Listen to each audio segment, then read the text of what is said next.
connected. I still have 7 viewers though. What? Get them all back in here. Get them up. Get them up. What? What? Up 0 viewers. Well, that blows balls. Man. Go for a whole hour and then I lose connection. Well, that is not cool. That is not cool. There we go. Back. I don't know. It's my Wi-Fi. It took a dump. Said that I lost connection. It says reconnecting. It happened before, and like I sat here for like 2 minutes, and it didn't reconnect. So I just reconnected it myself. Dance Lee, what's up? Hey, Pumpkin King, look at my shirt. Oh yeah, you're at work. Detroit Muscle. Detroit Muscle on Gratiot Avenue. Uh-huh. Yodel A-E who. We are back. Yeah, I don't know. It said it disconnecting, it's reconnecting. It must be like I said, because I'm having a storm outside, so it must I don't know, made something go loose or something. Aqua balls. Hello, hello. What's happening? Everybody's here. Everybody's here. Hey, G-Man. What up, G-Man? Was it a G-Man like an undercover in the movies? I'm trying to think the G-Man in the movies. I just came back from buying the beta. You bought a beta? What kind of beta did you get? I was at my buddy's store yesterday and he had some I couldn't believe it, some very impressive betas. I asked him where he got them. He said the guy he always gets his betas from, he got them, but usually they're just, plain boring betas. But these ones he got, they had like big Dumbo ear fins, and oh man, the colors on them, they're really impressive.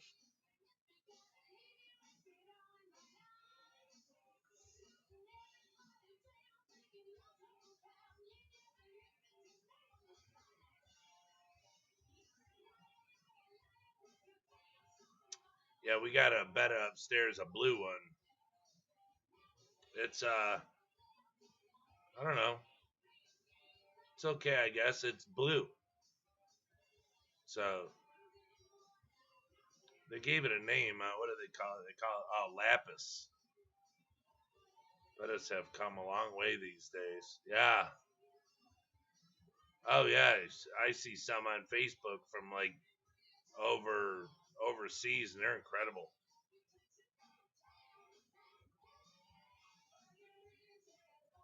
Beta Sermanus, Mansis, Beta Sermansis, and Beta Mahachi.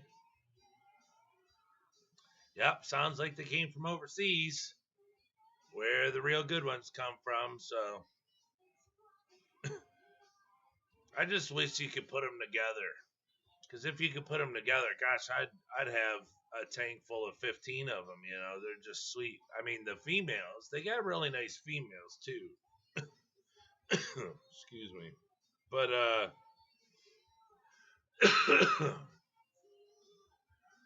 bad allergies today.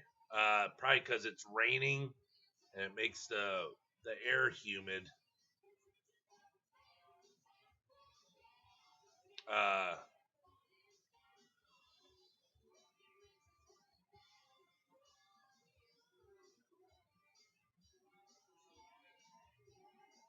what, the males? You can put males together?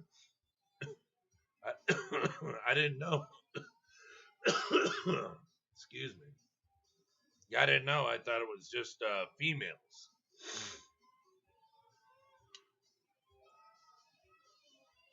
Probably all the ones I like you can't put together. There is so many. Just wait, I will have all soon. I like the Dumbo ear half moons. Yeah, Tamed Water has awesome ones. Is that the dude over in Chicago? There's some dude in Chicago that I've watched. I think that's who you're talking about. He had a bunch of them had cards in between all the little tanks and stuff. Really nice. They were all clean, and he had some real nice ones. What Fish Tropic say? Hey Brian, you ever see that movie? Two bettas, one cup.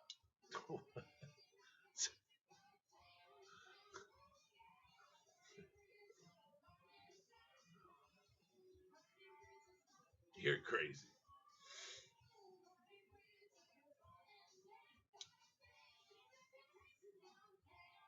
Yep, Chicago. It's Phil. Yeah, I saw. He was a young dude, has a store, real nice hookup. It's probably the same guy. Yeah, he had some really nice. Cause my buddy goes in there. Huh? What? I'll be back in 2 seconds. Hey B, how's the Shadow Pandas doing? Shadow Pandas are well.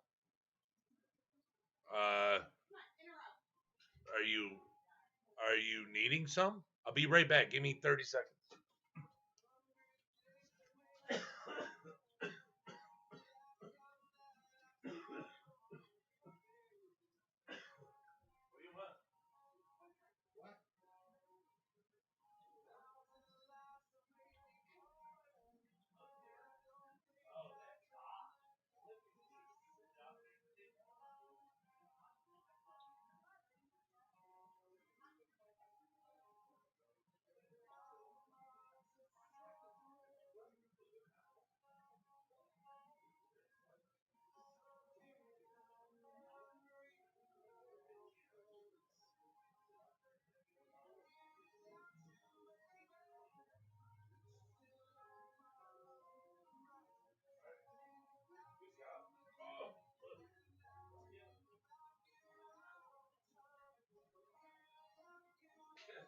Yeah, I don't. No, we don't.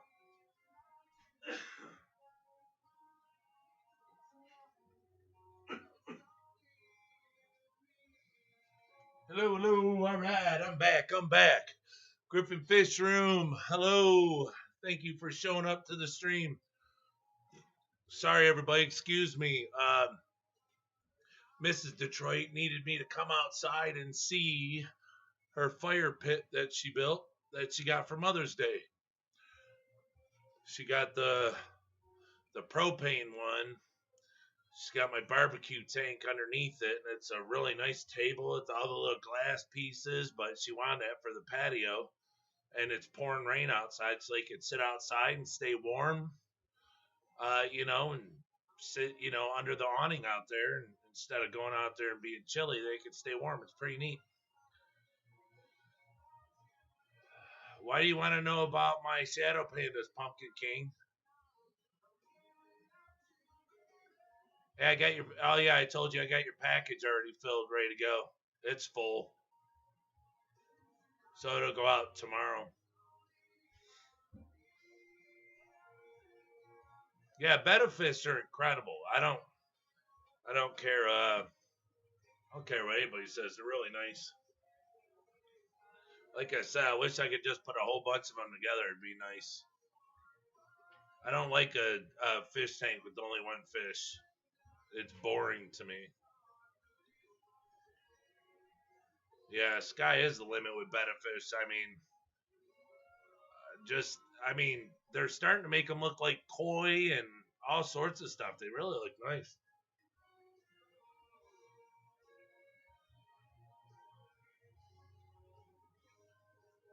Holy crap. 255s and 220-gallon tanks for free. That's a huge score. Are they 20 talls or 20 longs?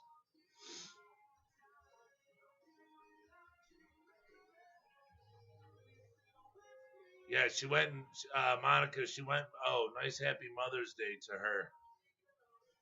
Thank you, Dan Slee. Oh, I just love the pandas. Yeah.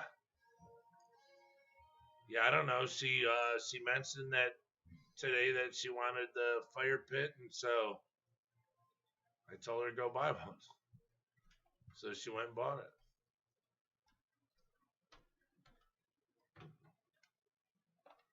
Yeah, I'll go on your thing and check it out. I like bettas. I like the Dumbos. Like I like Dumbo guppies and I like Dumbo bettas. I think they're really attractive fish. You know, it makes the fish, I think. It makes it a thicker, beefier fish than just little fins. Cause I think a fish with little fins that you can't see too much, it like takes away from it. But the big uh how do I want to say it? The big like big flower petals or like fans, like feather fans, you know, that it just looks really neat.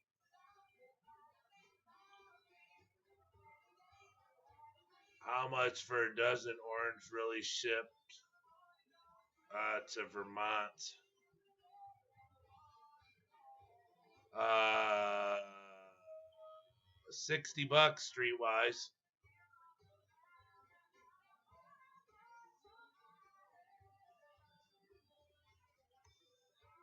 or 20 shows.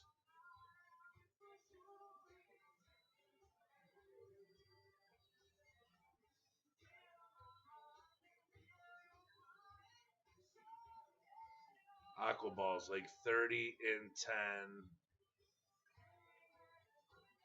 20 and 7.5 gallons, 50 on a 40 gallon. Wow.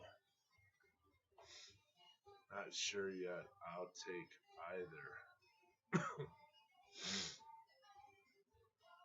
What's the best food for crystal shrimp? Aqua balls, algae, uh, bacteria, uh, all natural stuff. That's the best food for them. Biofilm, so having things. I did breed some Dumbo Beta, only 10 fry. So it's good to have stuff in your tank that provides that, like Indian almond leaves or oak leaves, because as they deteriorate, the beneficial bacteria and stuff like that, grows on it as it rots, and they sit there and eat it. A bunch of crystal shrimp they need to eat in two different tanks. They need to eat in two different tanks.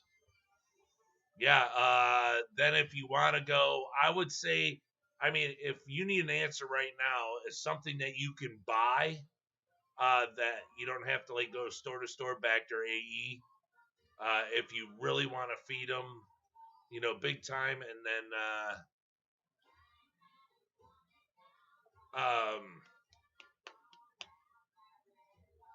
yeah, then it's whatever, if you want to do leaves or ground up stuff, or uh, I mean, I wish they had sponsored me, but they don't even know who I am. But Dennerley has really good foods. I use Bug Bites. Bug Bites are incredible because their main ingredient is black fly larvae. So, I mean, they don't sponsor me either, but their food's incredible, and the shrimp love it to death.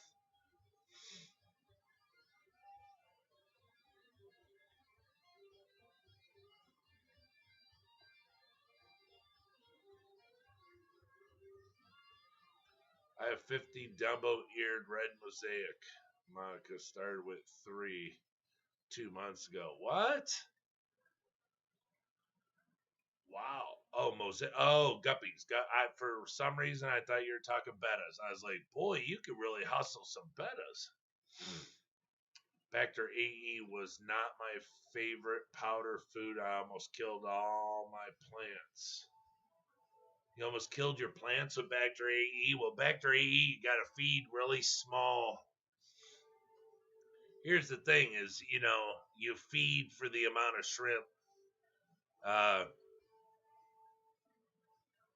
Like I used to put in the little spoon that came in there, the scooper, it says to put 1 scoop per tank. Well, I was putting it in a 20 long, so I'd sprinkle it all over the top, and I had probably at the time 200 shrimp. So it never ever hurt them. They multiplied like the Dickens, and it was just really good. But like these 10-gallon tanks, even if I got 100, I still use the McDonald's spoon, and I just get like half of it and tap it on the top. I don't feed a lot of it,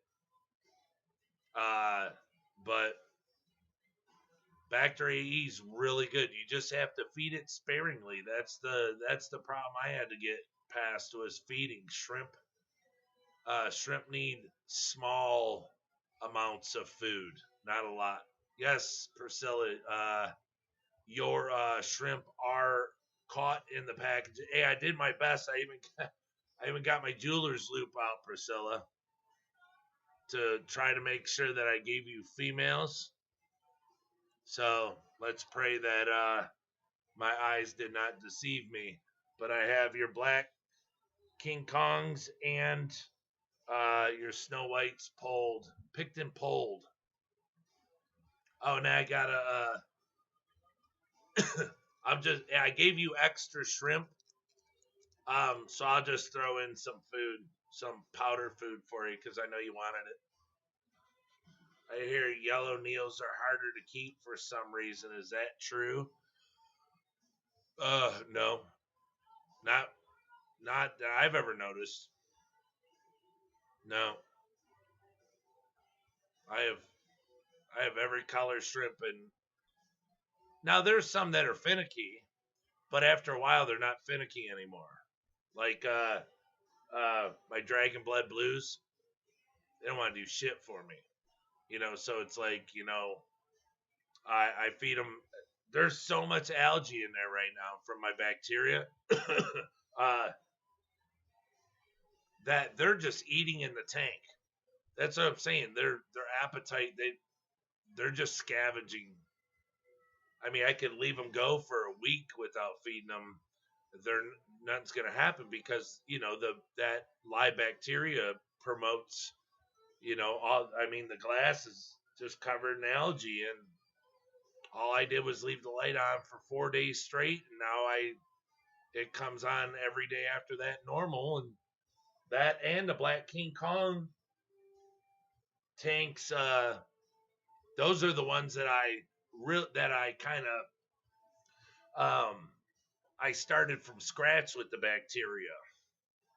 So they are brand spanking new tanks. I put 20 mils in per tank, each tank.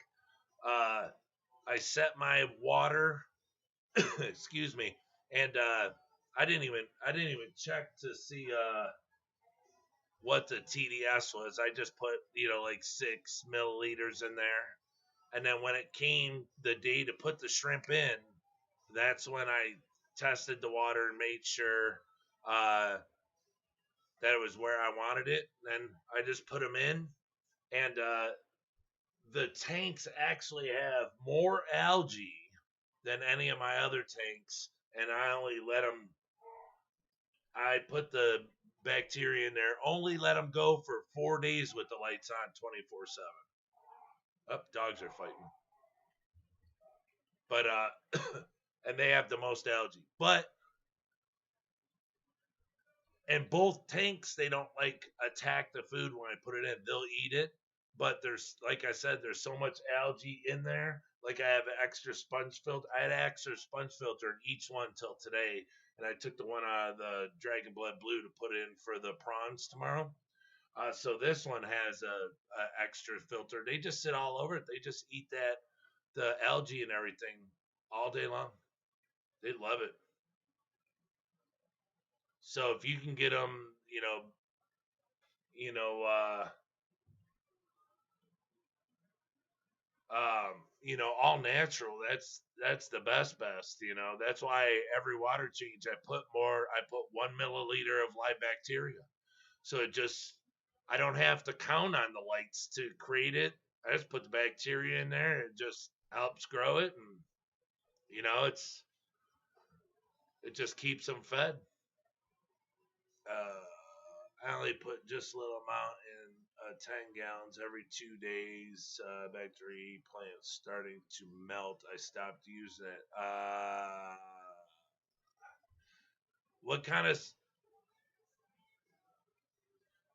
of substrate? What kind of plants? Because I would have to say that the bacteria has nothing to do with your plants melting. In my opinion, your plants are melting because they're not. Thank you. They're not used to the water that they're being put in. Because most of the time, it's breath or it's cough drops, dude. It's not goodies. Look, it's cough drops. You gotta go ask Molly you want something from upstairs, kiddo. Oh, you was outside, huh? You're all wet. It's a cough drop. Get out of there. You trying to eat my cough drop? Yeah, my allergies get bad on rainy days. Um, um,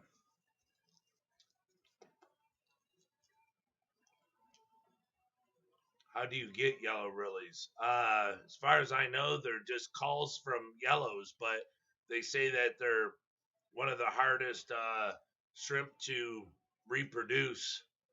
They don't breed true. That's why as far as I know, you can't even buy them yet. Due to the fact that they don't reproduce as willies. They're kind of like the blue willy. Um, but the blue willy, it's like no one cares because they look so nice. Um, what? It's candy. Uh, you know, I show my blue willies.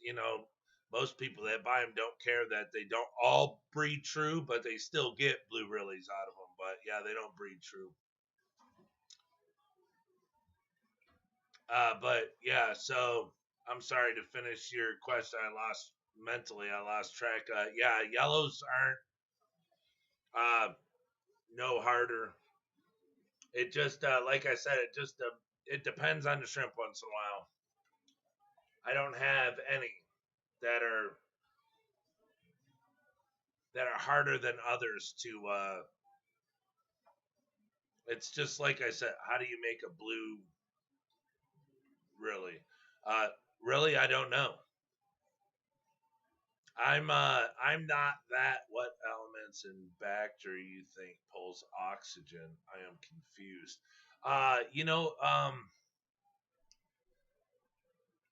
Fish tropic. Yeah. Just to answer that real quick, I'm not to the point where I have all the answers on the breeding and what you get with this and this. Um, my whole thing was to make sure that I, breed them and they're healthy and all that. So I'm starting to learn what you have to mix. Uh, you know, this, and this. Like today, I found out a couple things. So, but that's what I'm getting into now because breeding the shrimp is real easy for me. Even the ones they say that are real hard for people to breed, it's not hard for me. But so now that's what I'm getting into is crossbreeding and what creates what. So maybe in another month or two, I'll be able to start answering those questions. I'm sorry I can't answer it now, but I don't know what creates really. Really, I don't. Brian make a tea, man. What a rookie. I know, but I'm down here, so my wife, I asked her to bring me down some cough drops. And the worst thing, I'm sitting here drinking pop, so that just puts all that thick mucus. Nice street.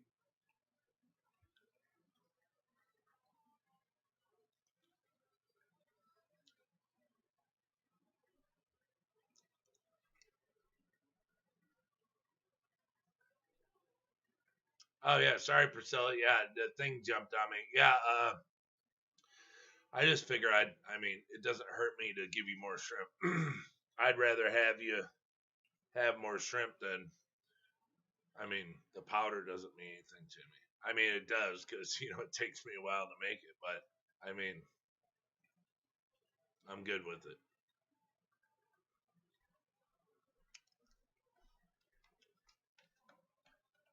Wise, I know albino is. It was all connected to a St. Peter, all good.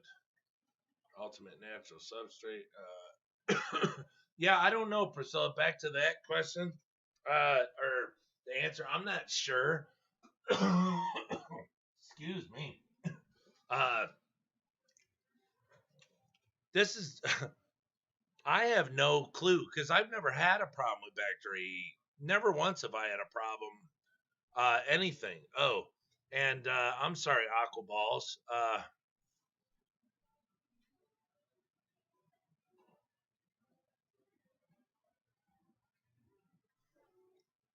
I don't know. What I understand about Bacteria E is that it takes oxygen out of the water. If you don't have good water movement, it's a problem. See, that's what I'm saying. I can't vouch for that. Like I said, I've never had a problem with Bacteria E, and I put the whole scoop in there. In a 20-gallon long, I'd scoop it up and tap it all the way across the top. But I didn't feed it, every other day and stuff. I'd feed it like once a week, once every week and a half.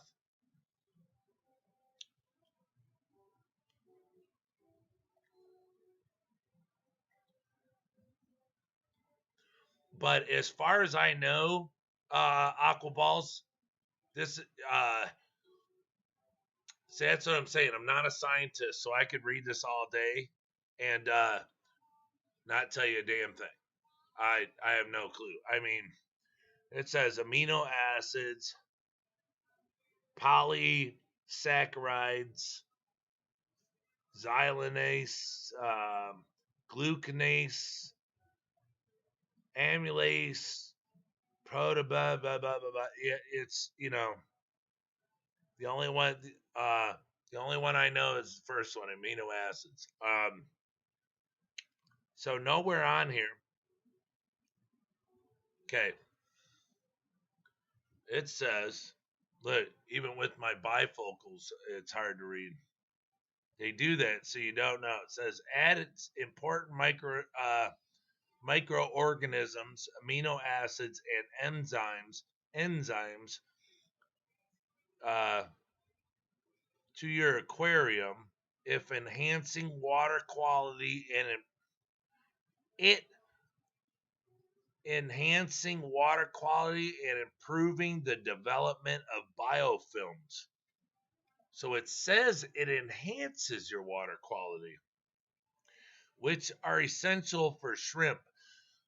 Excuse me. The biofilms thus created provide them with a valuable staple food rich in beneficial proteins, especially improving the survival rate of young shrimplets. In addition, live probiotic bacteria improve the nutrient uptake of the shrimp and influence their digestive processes in a positive way. The contained bacteria cultures are activated as soon as they come into contact with water. They remove toxic substances and, together with all other carefully fine tuned components, they provide your aquarium with a good microclimate. So that's what it says. We recommend when first using, add only half the dosage during the first week or so. Twice a day, one measuring spoon. That's for heavily stocked, normally stocked dosage daily, one measuring spoon. Now, I mean, just to be honest, I mean, how many thousands of people use this? I been using it for 2 years. I was given my first bottle by a guy who said, "Oh, I got real expensive shrimp food." Gave it to me. I mean, how many people actually complain about this, but complain about it maybe because they don't know about anything else that's happened in their tanks? I mean, I would just guess this, it's from Germany and it's expensive and millions of people use it. I would guess millions of people. Everybody uses this. So if it kills your shrimp, I would think that it'd be out of business. So, like I said, I've never had an issue. So to say that it melts your plants, I couldn't give you an answer to that because it's never melted my plants. To say that it kills shrimp, I couldn't answer that either because I've never had shrimp deaths from using it, and I used to use it a lot, but I don't now because I have so many shrimp tanks, and I need to stretch out as far as it'll go. So I've never had an issue. So like I said, I can't say that. I don't know. I would have to say uh I would have to say that it's something else in your tank, especially for plants to melt. Plants will melt all the time, and here's the biggest reason why. When you get plants, it's kind of like getting plants from aquarium co-op. All it, well, I won't say all. I won't even say aquarium co-op. Places that sell plants and people that order them from them, a lot of those places they have their plants, uh, the tanks being pumped full of CO2. So the plants grow super healthy. They're super strong, super colorful. They can take pictures of them, put them on their website, and then you buy them, and then they send them to you. Well, then they come to your house. You don't have CO2. You put them in your tanks. Your waters aren't the same, and it melts. That's almost always the reason a plant melts because where it comes from, uh, your water isn't the same as where it came from, so it dies back. Uh, Melting doesn't mean that the plant's dead. It just means that, well, it could mean that the plant died, but mainly it's because where you get them from, they're pumped full of CO2, and that's just a known fact that it happens to hundreds of people that complain about it. Tell me about it all the time. Oh, I got plants and they all died.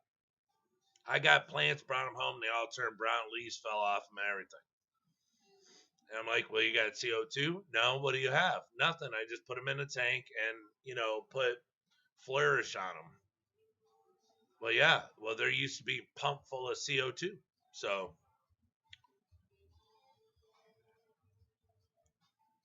yeah, see, no shrimp dead, but your plants died back. So that's what I'm saying. If it's cutting oxygen out from your tank, your shrimp would die because your shrimp wouldn't be able to breathe. So there's a good chance that where you got your plants from, or there's something in the tank that's not giving your plant what it needs to thrive. Uh, Try some Flourish, some iron, you know, a couple drips. That's all I do. I put Flourish and I put 2 drops in per 10-gallon tank a week just to help them, and they thrive.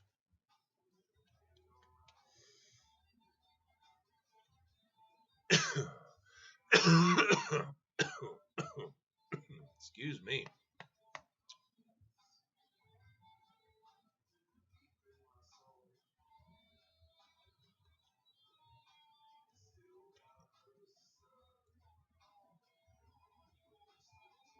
Ingredients: amino acids,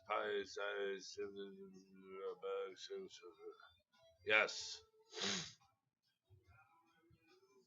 yes, that is the ingredients. Thank you, Streetwise, for taking all that time and typing it up. But yeah, I got it right here. I don't know how many bottles of this stuff I buy. I mean, well, I buy one at a time because it's expensive. So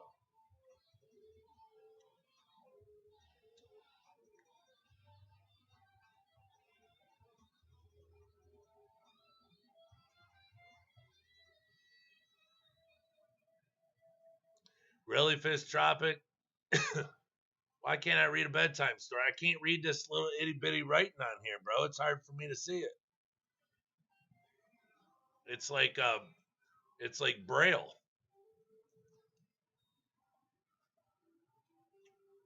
It's the guy from Detroit. He's got shrimp for you and your friends and your parents and your kids. All type shrimpery. You're crazy, dude.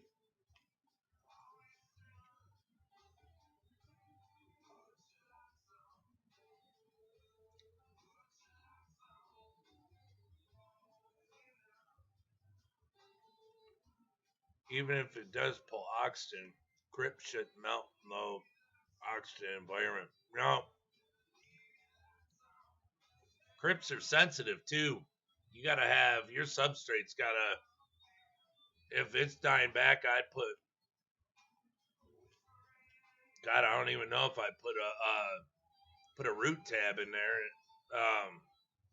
I probably just leave it and don't touch it, and just wait for anything that builds up within the substrate. Well, it should be a Caridina tank, shouldn't it? I mean, I thought you said it was Caridina tank. So just leave it. And hopefully, it'll rebound. Put small drops of flourish in there, and hopefully, it'll come back.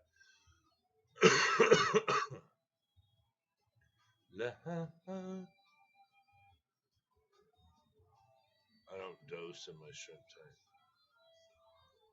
Yeah, I didn't dose in my shrimp tank either until just recently. I just started because I noticed that at times, they would, I don't know, sometimes they like sink on me, and then the algae, the hair algae, like would like just appear and start to take over. So if the plant's not thriving, then but once you get the plant going again, then it fights off the hair algae and it's gone. Mike is buying shrimp because he is a shrimp guy. Are you cool like Mike and keep shrimp? Maybe next year, next week, you might be cool like Mike. Shrimp for all for shrimp.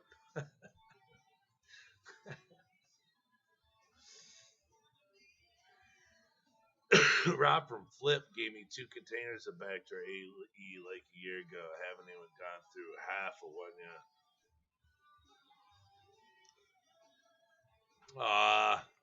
Rob from Flip is so nice. Wish he'd give me 2 bottles of it. I would have went through them already.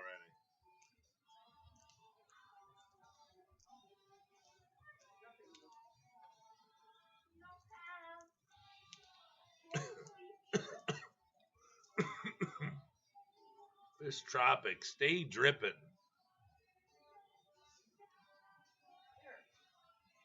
I want to be like Mike. Oh wait, don't forget to smash the like button. Copy paste. Hey, Streetwise, if you said you sent me an email, I won't be able to get that for a while because my phone is hanging.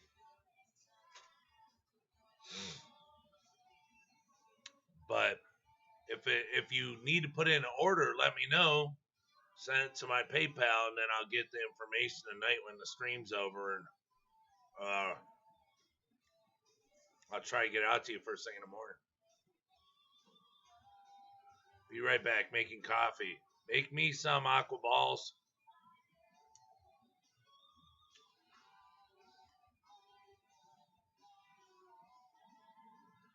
What time do they open? What time does who open? You must not be talking to me. So.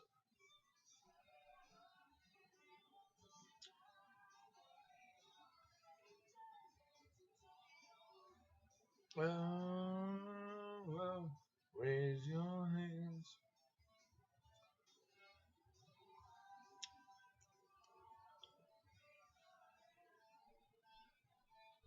Riot tabs for oh, oops. DNC usually Crips mount due to temp change in my experience. There you go. Let them know, damn. Don't. Vector AE is Jesus powder. That stuff doesn't kill nothing. It's good stuff. I don't know what I'd do if they took Vector AE away. Not that, not that it's some magical food, but I tell myself that it's a really good food. So I noticed Jungle Val melts more. Fish Tropic says, yes, Jungle Val does. You are correct. Yes. I remember when I first got Jungle Val Fish Tropic, put it, like in a new tank. Yep. It'd melt back to nothing. But having it in tanks that, are well established, holy hell, I can't stop it from growing. It just keeps sending out runners. I just cleaned Luke's tank out like 3 weeks ago, and now there's probably 15 runners in there.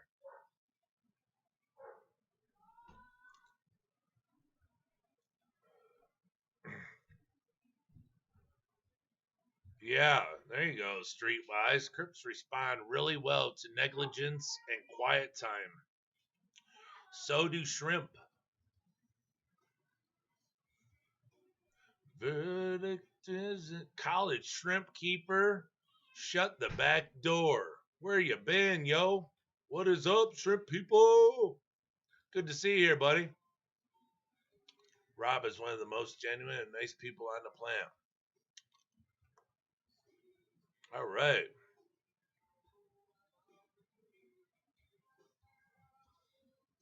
I don't know, Rob, so I'll take your word for it. I wasn't sure if I should PayPal or ask for a PayPal invoice. Yeah, you can just PayPal. You got my email? Everyone just sends it to my PayPal, and then I package your shrimp and mail it to you. Detroit is saved. Jesus powder, LOL. Detroit is saved. Yes, I am. At Mike Rob is just Rob.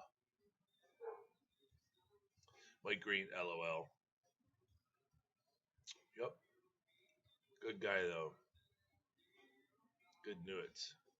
He is in Coolidge. Yep. I don't know. Don't know the guy. I do not know.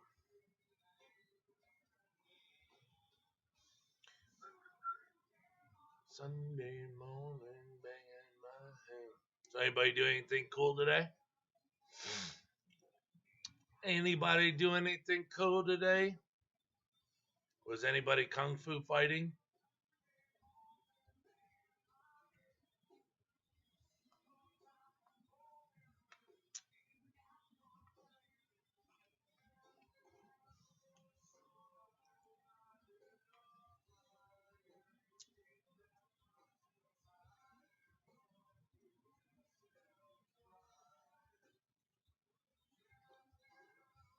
So I went to Buffalo.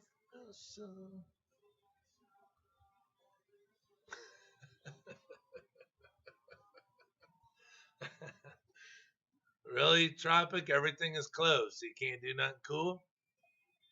You just sit in your pajamas all day with your footies on them? Walk around and create static and touch the TV or something? I made tacos. There you go. There you go. Oh, yeah. Set up two. Oh, yeah. I missed this. Set up 2 tubs outside, 30 gallons each. Hope to put some cherries in there, but I don't know. July and August get hot.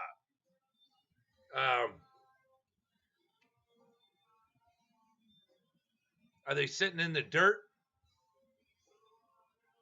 I cooked out on the grill barbecue chicken. Nice. No, I went out, but things are mostly closed.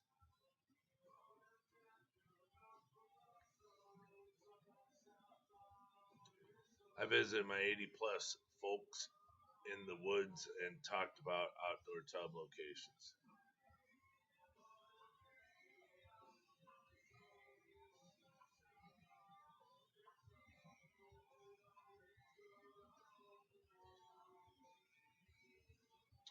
Yeah, outdoor tub locations are, if you're going shallow, it's, in my opinion, if you're gonna have a shallow tub, you need a shaded area with uh something that stays cool in the heat. Um, so it's kind of like ponds. It's why, like, on hot days you don't see fish at the top of the water because they go to the bottom to stay cool because the top's too hot. Well, if shrimp don't have a place to go to, I mean, they'll stress out and die if they can't go low enough to stay cool. So that's why I say,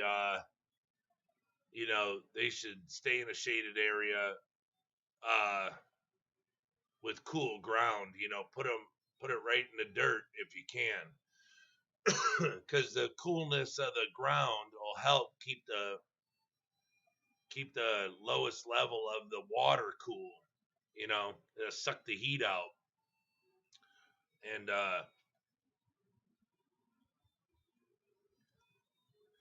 yeah, you can put duckweed in the tubs for shade. Yeah.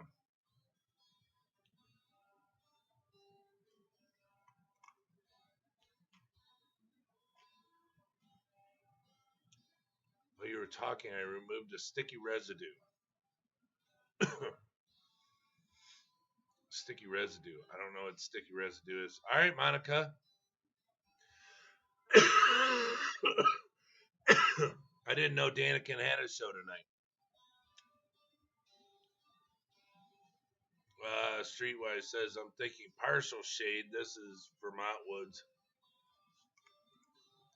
Yeah. I mean, like I said, if your tubs are deeper and they can stay cool at the bottom, you know, I mean, I know people that use like those 55-gallon plastic drums or 50-gallon plastic drums, the black ones. I mean, that water's real deep. It stays nice and cool at the bottom. So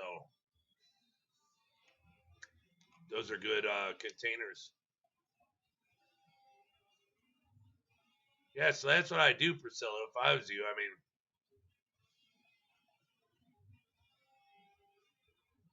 uh, yeah, just that they're not in the sun all day. I think you'd probably do good with cherries. I did it with fire reds. Was it last year? Yeah, I did it in a 29-gallon tank. Put it over in the shade, right in the dirt. I probably put, I don't know, 10. At the end of summer, I don't know, a few hundred. It was packed. It worked really well. It worked really well. Yes, it did.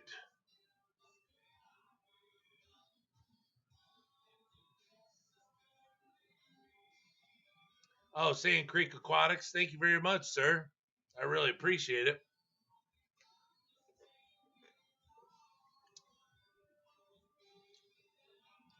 I really appreciate it. I'm glad I enjoyed doing my job. I really enjoyed doing it. So, does anyone have any questions? I really like to answer questions.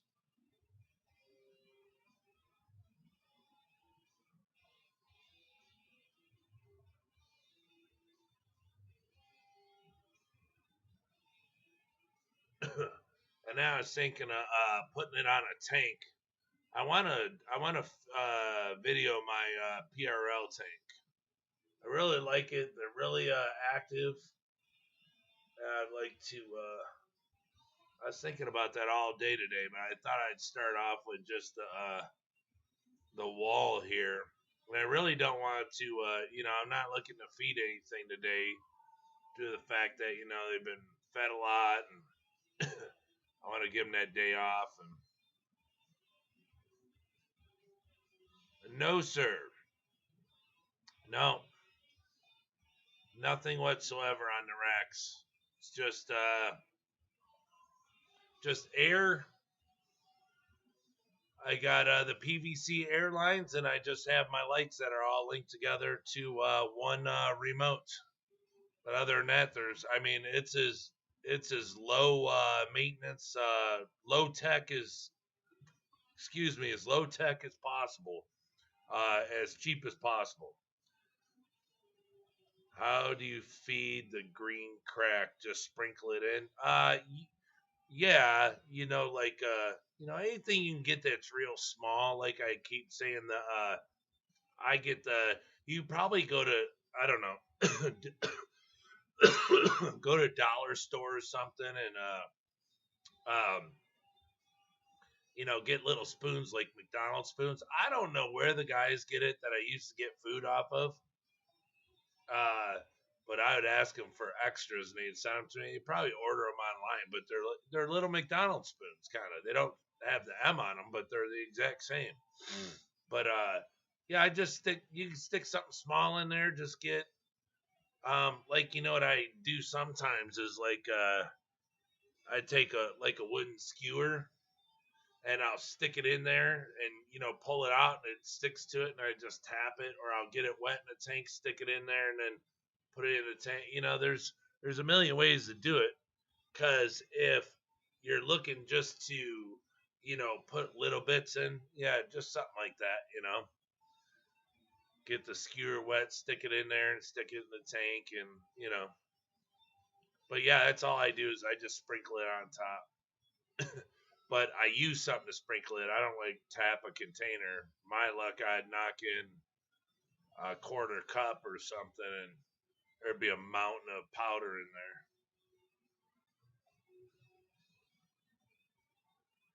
I mean, it'd be really weird to have a tank full of high shrimp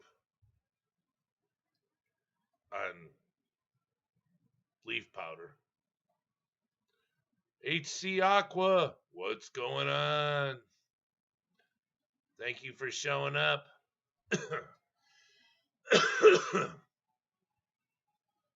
Are you using the same moss in most tanks? Yeah, most, because I don't. It was just a moss that I found that I liked most than others, and a lot of my other mosses, I have like some really rare stuff that I'm growing out, but yeah, I enjoy like those ones over there that are really full. All of them, they're all unless they have some Washington in them, they fill up the tank. I mean, heavily, and it's a favorite of mine. But that one tank up there at the top with the log in it that goes across, the bigger log, that's a different moss. I showed that to Mr. Dan Slee, and he said he gave me a name on it, kind of looked like, and he said it was a rare one. I don't know the names. I don't even know the names of my favorite one. The guy I got it off couldn't even remember. So, I just have moss. I have nameless moss. That's what I have, nameless moss. But mosses are really hard to find. Who did I talk to recently? They said that they ordered some moss and got moss that was so small. It was like they were like kind of ashamed to get the amount that was so small. And They couldn't believe that they were charged what they were charged for such a small amount. I was like, really? They said, dude, you like got a gold mine with all the moss you have. I was like, you're kidding me. I said, oh no. I said, okay, well I'll just sit on it then. I like my moss, but moss, it's once it starts to grow, it's kind of a negligence thing again, like Streetwise says, just ignore it, leave it alone. And like I tell everybody, don't touch it. Leave it alone. Don't touch it, especially Java moss. If you flip Java moss over, it'll kill it. It'll just ruin it. Um, it does not like to be messed with. But all mosses just like to, they just like to be left alone. Because once they start going, once they like get out of the shock of wherever you got them from, and they finally relax in your tank, it seems like one day you're down there going, God, is this stuff ever gonna grow? And then the following Friday, you're like, holy heck, this tank's packed with moss. It'll just take off like that and just grow rapidly. So that's why I tell everybody, as you see, I have a lot of moss. So I have some knowledge on growing moss and the speed and what to do to actually make it grow. And it's actually leave it alone. Because whenever I'd mess with it, it'd like put me back another month. It would get all finicky and, but like my favorite moss, most mosses now, when they get really big like these are, where they're filling up the tanks, I like to go in there and I'll grab it. I kind of grab it, lift it up and down so that the water kind of flushes it out. So if there's like, I don't know, build up of food or, shrimp poop or anything, but it gets all of it moving around in there. And then I just let it go and I let it float down. But there's a lot of tanks right now. The moss is up in the air floating because I put peroxide in them, in some of them. So it literally creates so much oxygen that the plants just float. I gotta shut this all off, turn it on. It's going dark.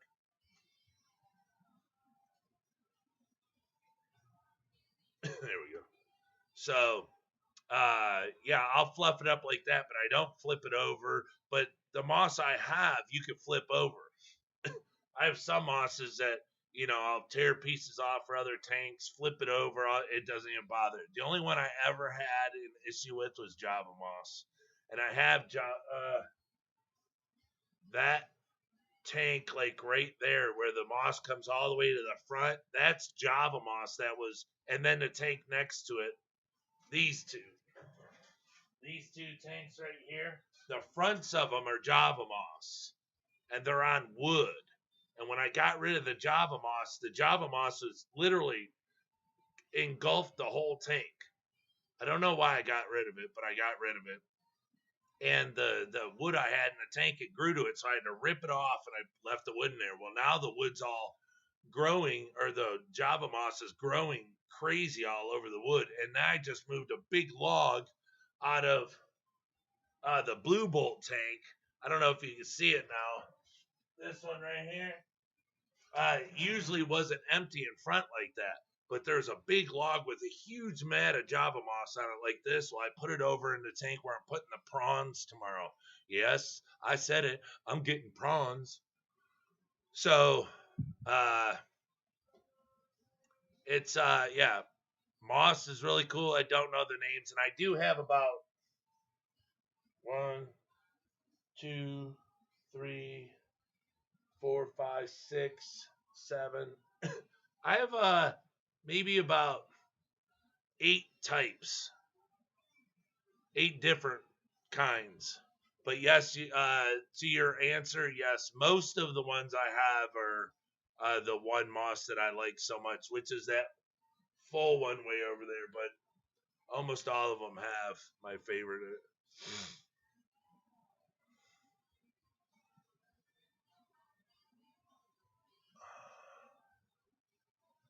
Mini Pelia, yes. Aquaball sent me some Phoenix moss. Mosses, I mean, you want to know where I got most of my mosses?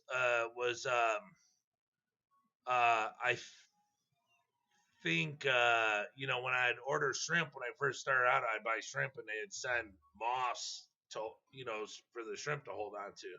And I always thought, well, hell, I'll just throw it in the tank, because maybe one day I'll use it to do the same.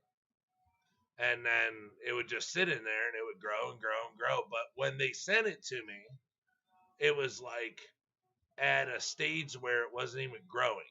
And some of it would be like a brown, like it wasn't growing. They just used it to stick in tanks. Like they weren't using it to grow it and make it really nice. So all of the mosses except the one that I bought, all of the mosses that I have, all came in shrimp packages that I paid for, except the Sawasatan. All of the mosses came in something, and I grew it all from little itty bitty pieces. So that lets you know how long I've been growing to have tanks as full as I do, and multiple tanks, because I literally tear off, tear off, tear off. That's how and that kind of lets me know when I can add more tanks too. Is how advanced my mosses are. Because I like to put a good size, because a little itty bitty piece, it takes longer to grow than a larger piece. So if I could take a size, not squeeze it super tight the size of a baseball, but if I can reach in there and grab, just grab a handful and tear it off, not squeezing it tight, but just tear it off, so it'll fluff up like a baseball. That's a good size to start off with. It'll take off pretty fast that way.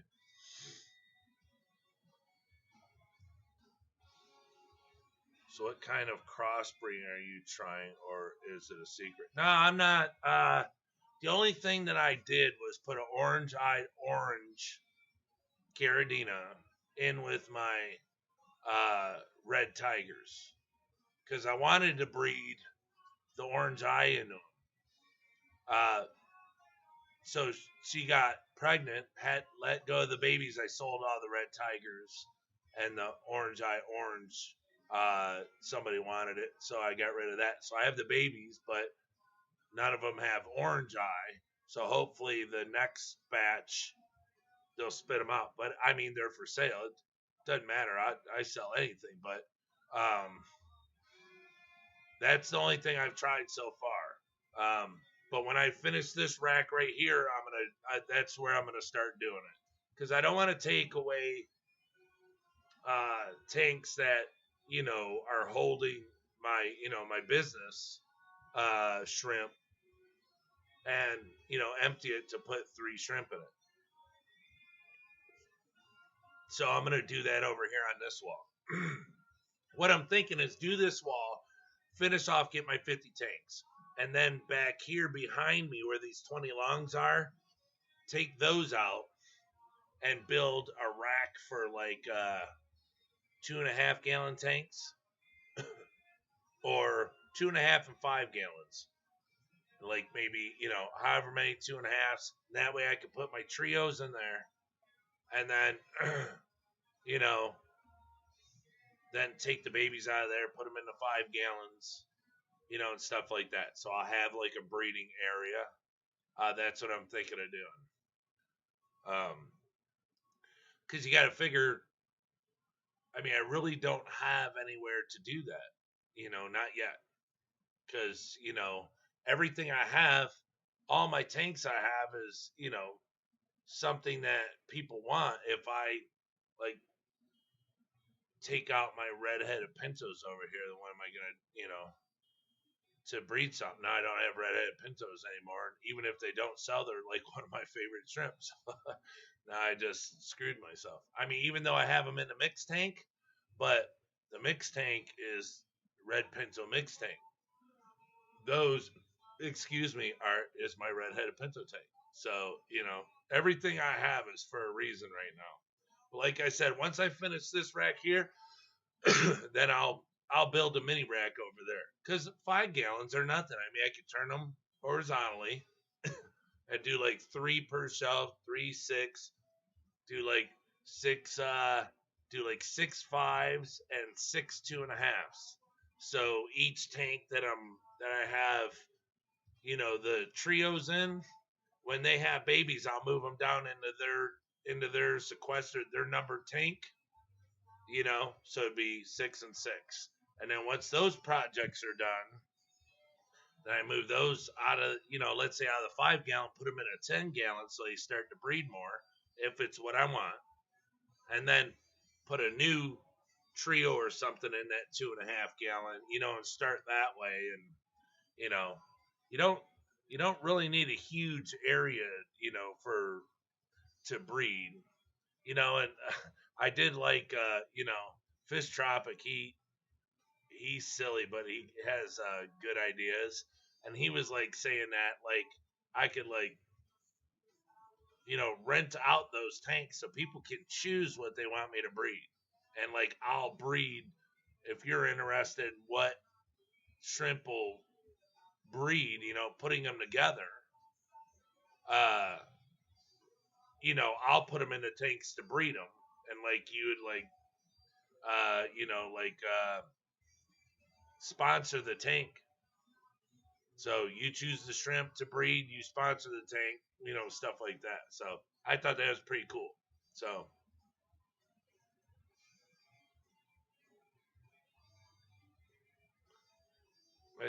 throw my spare Java moss cuttings to stir in a half gallon.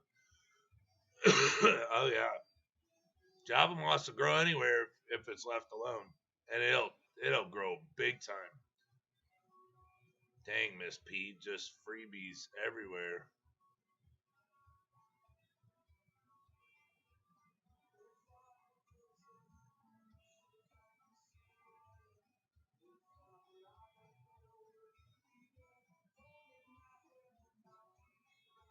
Oh well, thank you very much.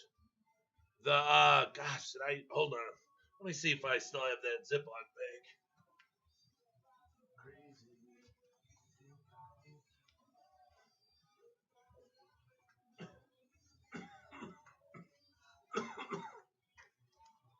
Dan, this is in my fancy red tiger tank. That one that grows on the wood that kind of rolls over. This is the name of the one that's in there.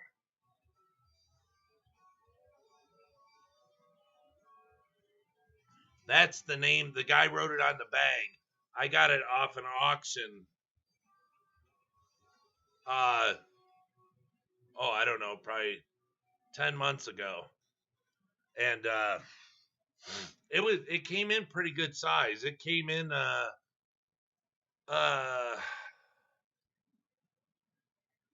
in between a golf ball and a baseball, but it wasn't a ball. It was like flat on the bottom, like it had been sitting on something and growing.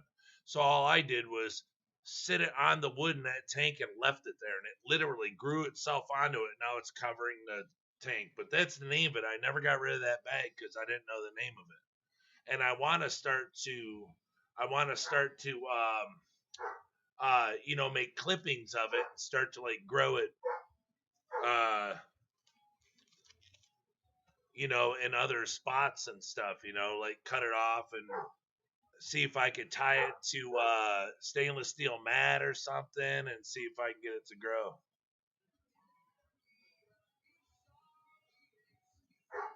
Yeah, I'm excited to see it too.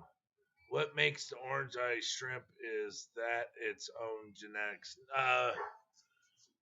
No, that as far as I know, it's well, I don't know. That's a hard one.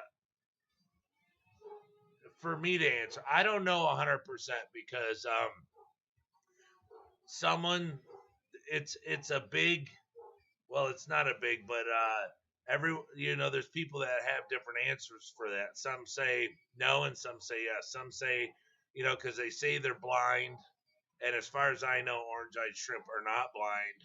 They are. They might not be able to see as well because it's like their orange eyes are for like darker areas, so they can, bright lights, type deal.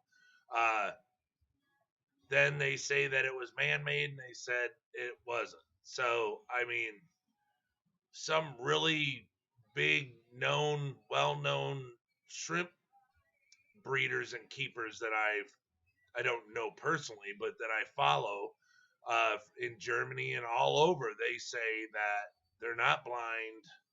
all this and that. So it uh it doesn't mesh with what other people say. So it's to so to answer you, I don't know. All I know is what I believe, and I believe what they say that they're not blind and that it's not man-made. Yeah, so it is in their genetics, but I couldn't tell you for sure. Um, I don't even know who bred it, so I'm not sure. I'm sure maybe somebody in here, Dan might know. Somebody in here might know better than me, but that's what I'm saying. I try to follow as best as I can so I can finally get that answer. But so many people say that they're blind when, as far as I know, that is false. They are not blind.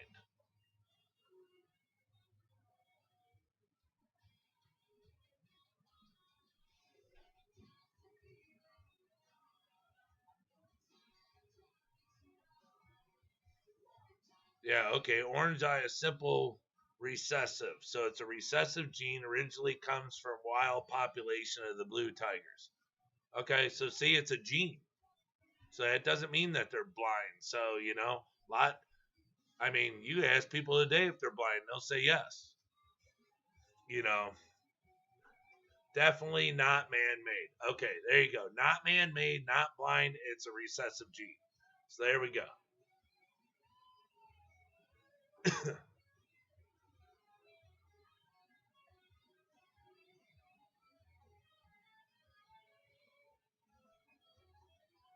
What do you want, Streetwise? You want the name of that Fissidin I got? I'll do it.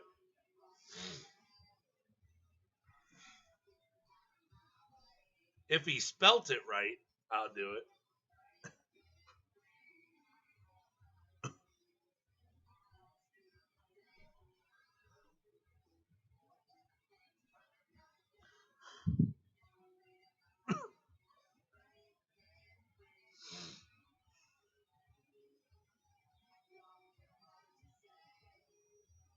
You best get out of my way.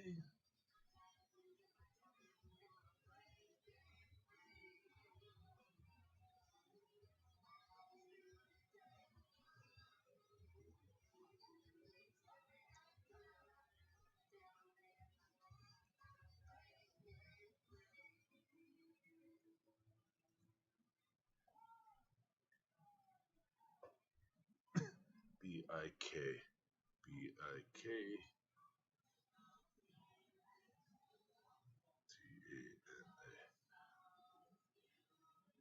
C-A-L-L. Calla. Calla. Castella. Calla. Castella. Yeah.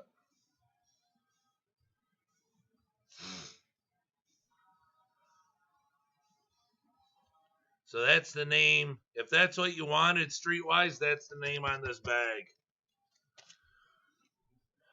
And I've had that thing for, like I said, at least 10 months. I don't do anything to it. I set it on that piece of wood I have in there. The lights are shut off, but I videoed it yesterday. But it looked like a skull to an animal when I saw it. I was like, holy crap, this thing looks sweet.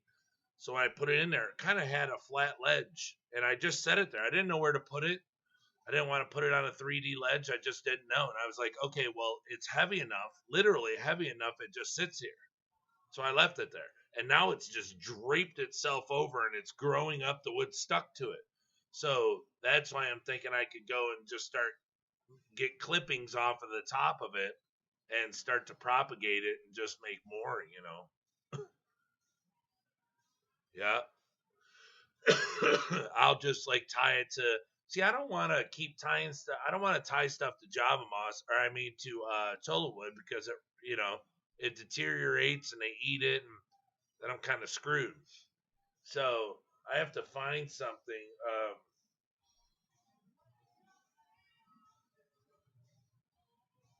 Something I don't know, like a plastic cholla log or something.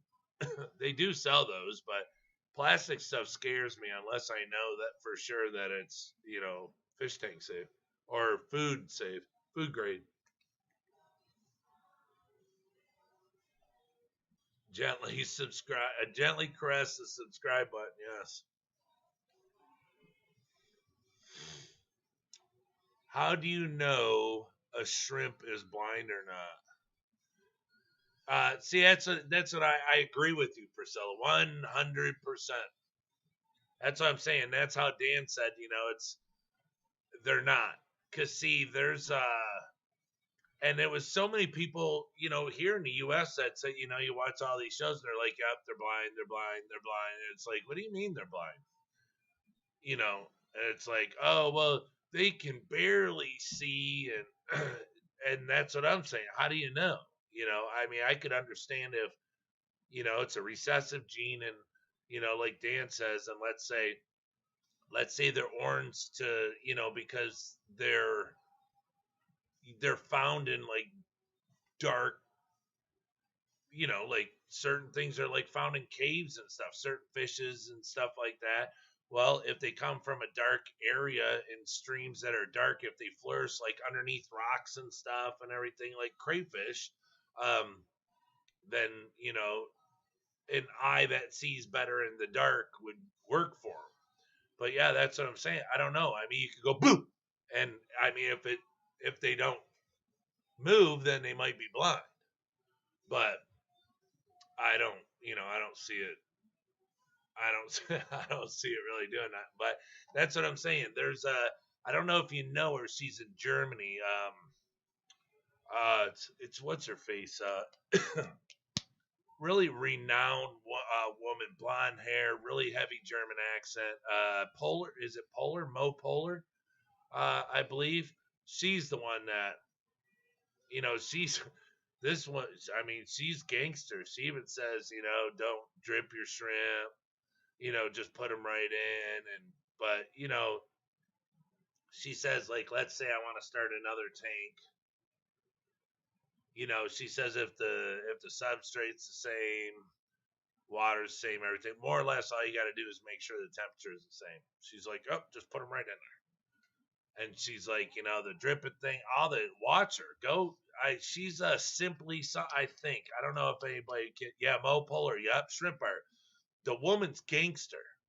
I'm telling you right now, she knows stuff about shrimp, and you're like, and she will, like, literally, if you watch her stuff, she will mess your head up so much, because what you believe, she will let you know that it is a lie. That you got to do it this way, and it's got to be done this way, and she's like, no, that's a lie. And so she says it right on there. And this woman's renowned. She's a big, huge. You know what I'm saying? So that's why I try to say it's people that do and I watch her stuff all the time, and I do it, so I know. It's kind of like Lucas Brett saying, you don't need oxygen in a tank. You don't. You don't need filters, none. Well, I decided to do it, and I had over 100 black rose shrimp in a 5-gallon tank for like 8 months. No oxygen, no filter, no nothing. 8 months. And then I just got tired of doing it. So I put them in a 10-gallon tank and put a filter back in there. But yeah, Dan. She does the Safari Dancing Man shrimp. That's what I'm saying. This woman breeds her own style shrimp. They're so gangster. I only know one person that sells them. Over here. And actually, that's what I need to do is call him. I told him when I had some extra cash, I was gonna, because he hooks me up. I think I told you about him, Dan. But he's got the Black Dancing Man, and it's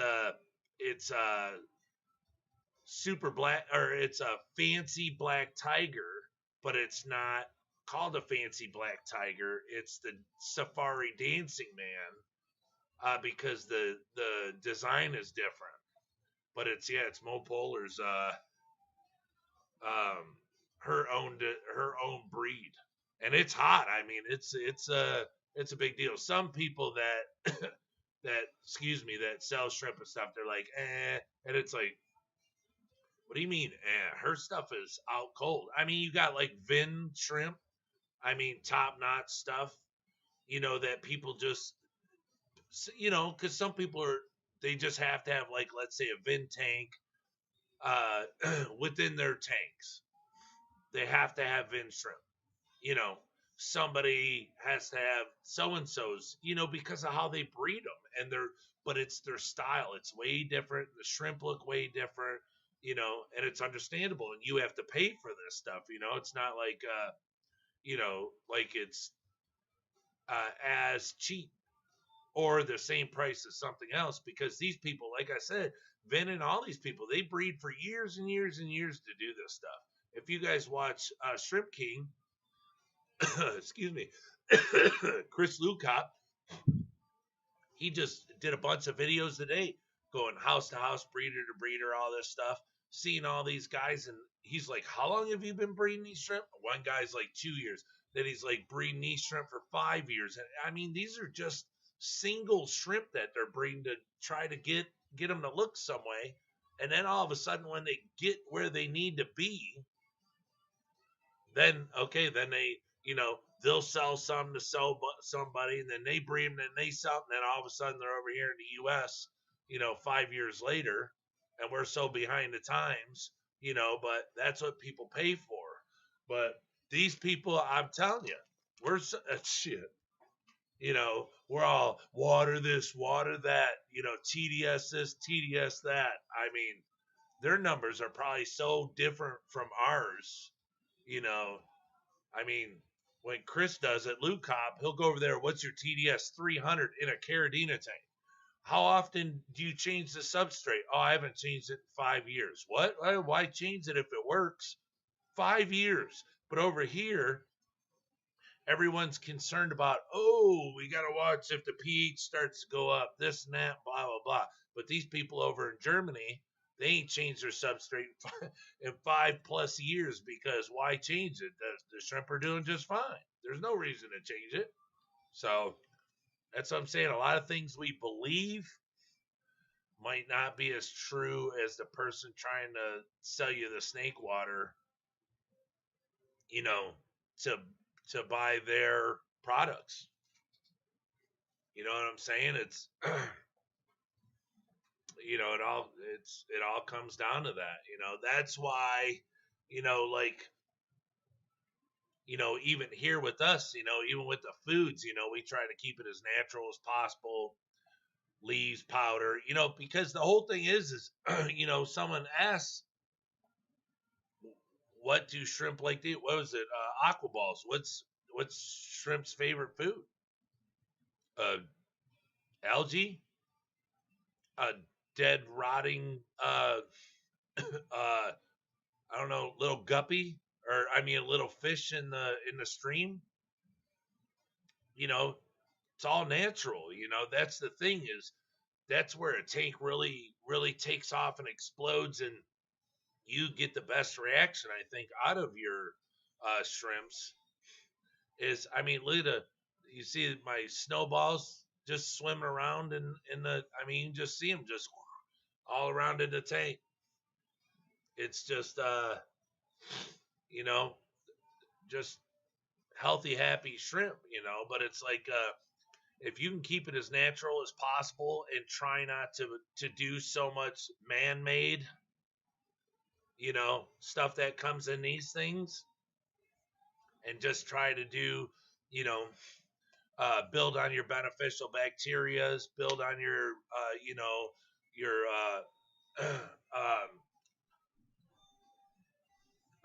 see, I just went blank on everything, but everything, the bios, everything in the tanks, stick the leaves in there, stick a bunch of leaves in there, because they all break down and they build all that stuff on them that the shrimp love to eat. And they'll sit there and eat on the stuff all day long. The algae on the glass, it's all in the substrate, all over the mosses and plants. So you asked me what their favorite food is. You more or less have to put yourself mentally inside of a stream. What would you see in a stream? I mean, Google it. Microorganisms. Put your mind there. That's where you need to go. I mean, really, green beans. There's no green beans in a stream. There's no, you know, uh, mulberry leaves in a stream that I know of, but they like the flavor of it. But that's what it is. It's like, okay, well, leaves fall in a stream because they fall out of a tree. I don't know what leaves grow in Taiwan or wherever they get these shrimp out of what streams. I don't know what trees are there. I don't have anyone in Taiwan I could call and be like, hey, where you get these shrimp, what trees are up and down the streams? You know, and is there a book that says it? Google it. It don't work. It's like no one wants to tell you that. Now, maybe these bigger name guys like, I mean, you got what Eric Lucas and stuff. I mean, the guys that travel to Taiwan and stuff, the Ving guys and everything, hey, much props to those guys. They have incredible products and incredible shrimps and everything. They get their names for a reason, but maybe they know because I mean they go over there. A lot of people go over there. But I'm telling you right now, I punched it up. I tried to Google it, which I guess I don't know what to Google. There you go, fish poop. Num num num. Yep, that's it. Poop, fish poop. You know, but that's how and I don't know if that's my secret to why my shrimp do and breed. Because I'm telling you, since I started doing these videos and I'm feeding more and stuff, I'm kind of getting off my normal routine on how I take care of my shrimps. My tanks are acting a little funny. That's why I'm like, today I'm not feeding them at all. I need to go back to the way I do it and, not do it just for the show, for the stream. I'll just, you know, it's just better that way. I don't want to jeopardize the health of the shrimp, putting food in here. But like I said yesterday, I think what I'm going to do is I'm going to start like picking just like one tank to do per stream. So I'm not, jumping around to them so much daily and everything and getting too much crap in the tanks and, throwing everything off the balance in the tank.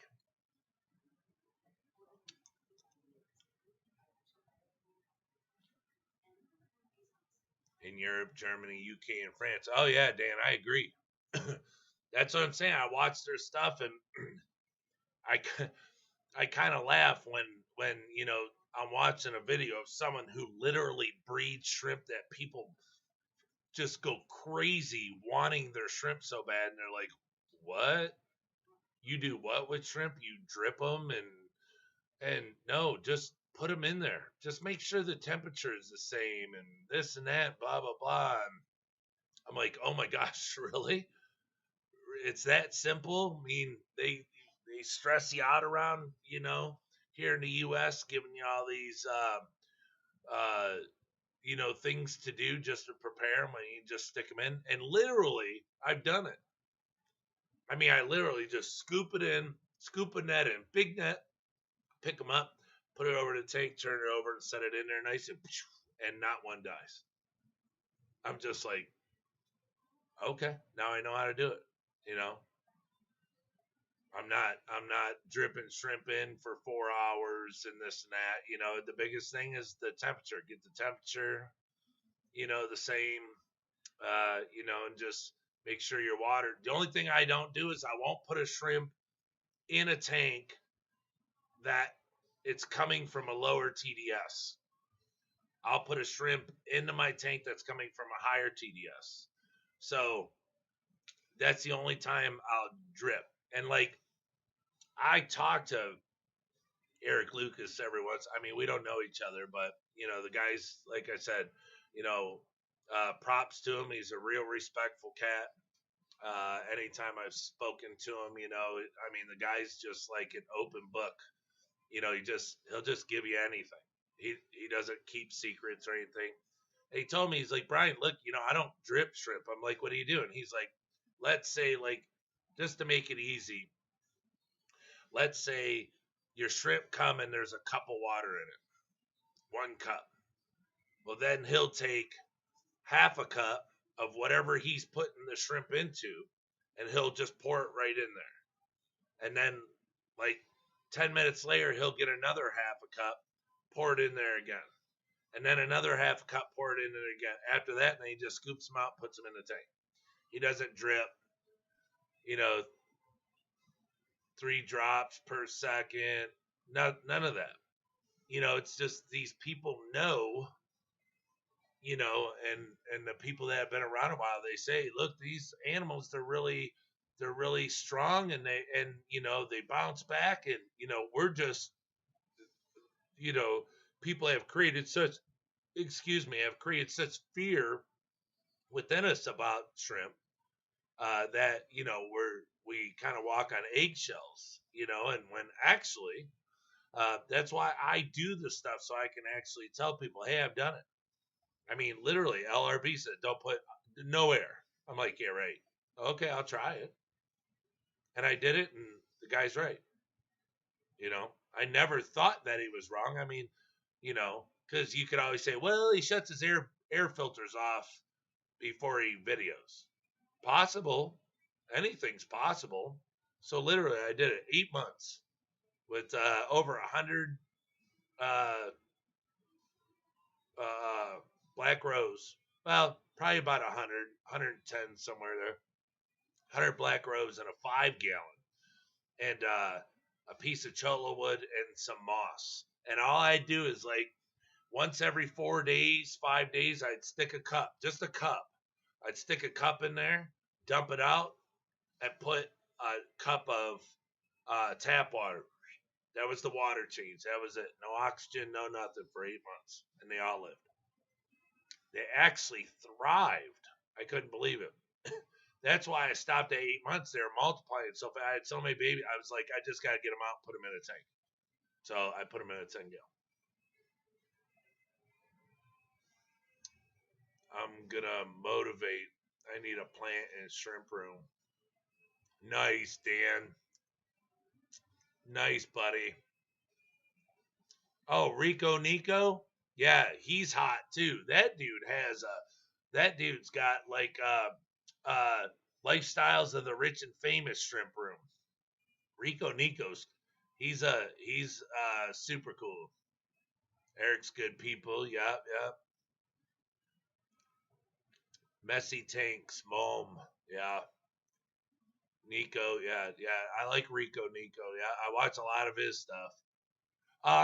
If you watch Chris Lukop, he's doing all these shrimp room tours right now. He was going to go to see Rico Nico, and they told him, if you come to France from Germany, when you go to leave, you're going to have to quarantine yourself for 2 weeks before you can go back to Germany. So he's like, yeah, no, I'll do it later.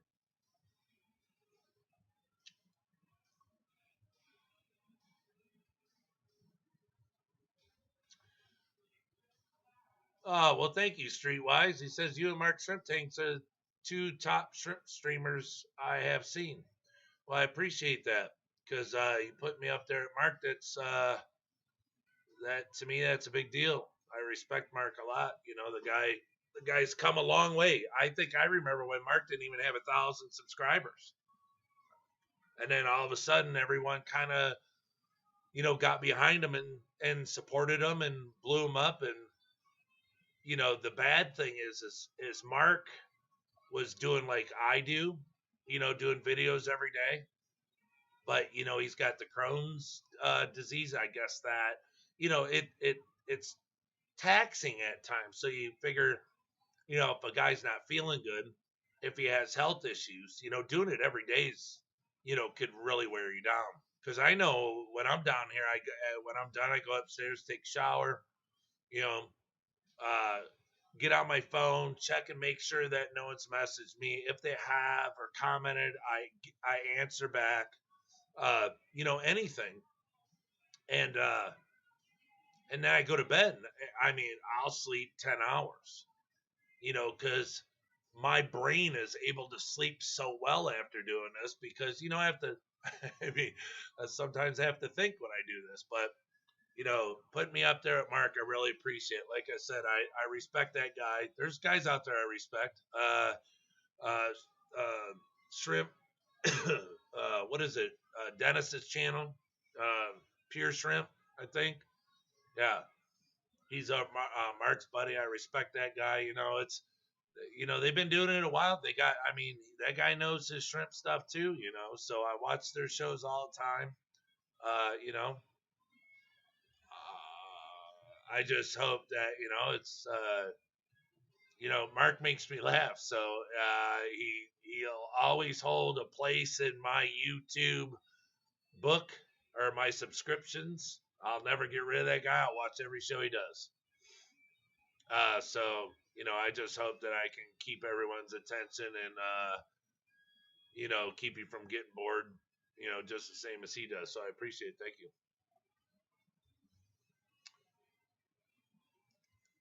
Gotta run to Target real quick. All right, be careful. We'll be here. Streetwise says I'm a terrible person. I cut bags after a 30-minute float. Well, you got to figure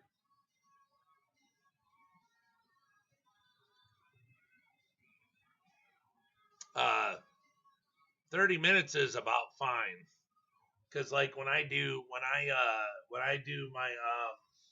TDS collaboration or the calibration solution, I put my hand around that thing and it probably takes 30 seconds to get it up to the temperature just by my hand temperature. So 30 minutes should be fine, I would think, for any fish in a tank.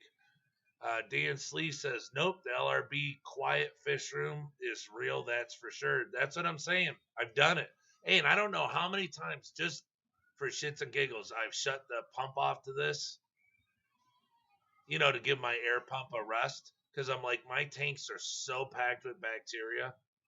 Ain't going to hurt them. I'll shut it off for 2 days, come down, turn it back on, and like nothing ever happened. Yeah, LRB is gonna always be known, I would think, as the man who brought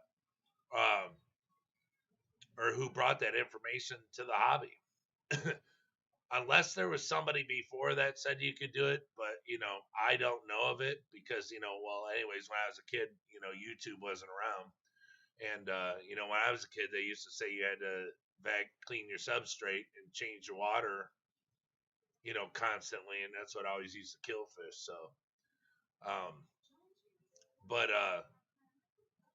yeah, I think when I'm 75, he's still gonna be the guy that always brought that information to the hobby.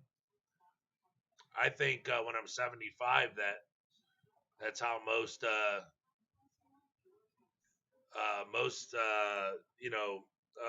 hobbyists are gonna be. I mean, look at me. I mean,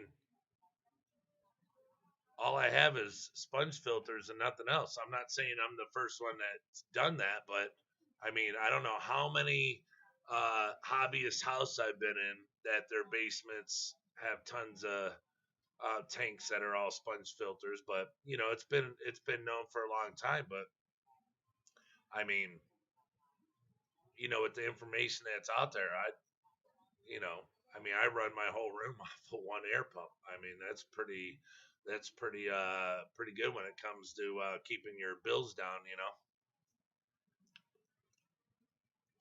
Now Amber out LRB.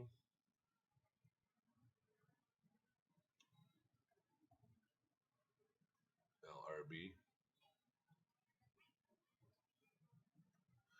Yep, LRB is cool. Mark is great. Yep, Fish Tropic. He's a big supporter of Mark too. Yep, Mark Peggy. Hey, I t- here's the thing, Tropic. I don't know if any of you guys know. Mark was so cool when I did my March Madness. I don't know if you know this, Tropic. I mean, maybe you saw it, but Chubby Guppy that comes in here, my buddy Tim. Well, he's not my buddy, but I mean we're friends, but he's not like just my friend. But I sent him shrimp for March Madness, and he was a moderator for Mark, and he went on there, like called him or something, and said, "Hey, will you, talk about this on your channel?" Next thing you know, I'm on there, and Then he starts saying, yeah, hey, Detroit Shrimp and Aquatics, check him out. You know, he's having a March Madness sale, blah, blah, blah. You know, he's selling Crystal Reds, Green Jades, and Ultra Gold Yellows. I was like, holy crap. He gave me a huge shout out on his channel. You know, it's like, I don't even really know the guy, but like all of it, you know, I'm always commenting on his videos. You know, it's support thing. You know, so I was honored pretty much that he did that because he didn't have to. So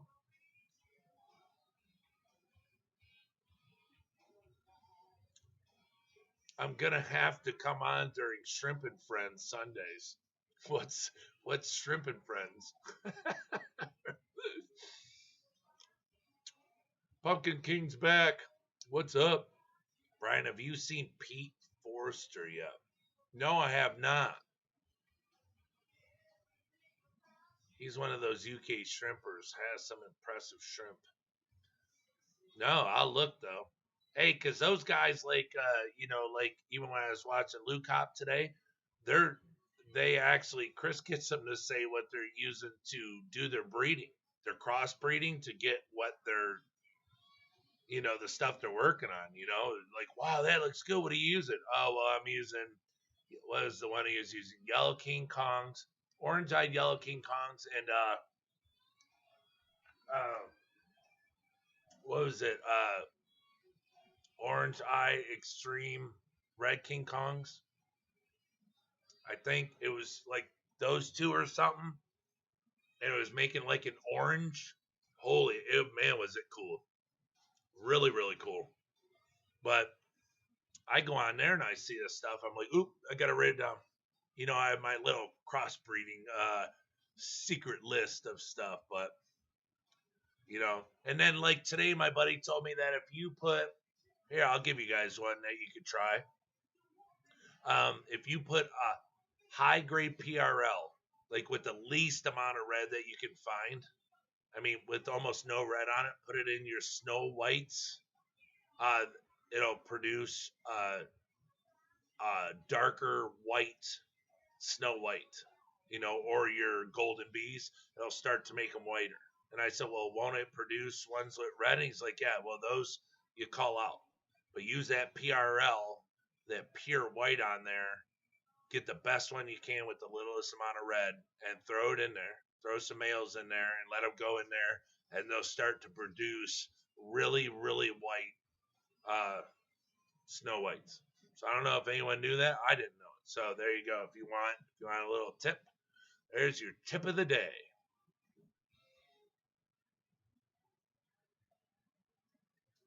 Duckweed food. Oh, hey, yeah, you asked me about that. If you could see them nets behind me right there up against the wall, there's two big full nets of duckweed. So I'm drying them out because Tropic keeps asking me if I put that in my food, I'm going to dry them out and crush it up and put it in some powder.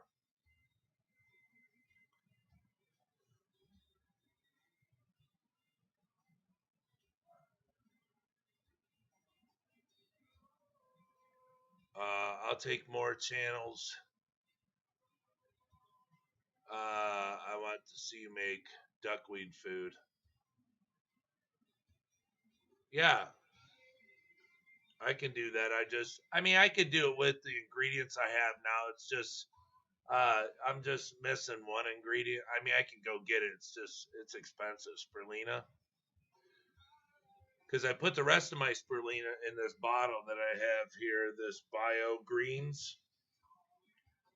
It has spirulina in it, but this thing was like almost $30, and I feed this to the shrimp.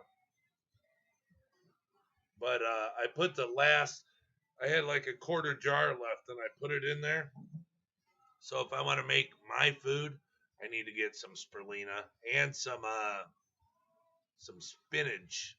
I don't have any spinach, and my health food store doesn't sell the powdered spinach anymore. Oh, they do, but it comes in a plastic jar or jug now with a sticker that says spinach powder, and it's like quadrupled the price. Because what I usually do is like this kelp. See what I pay for it? It's $2.72.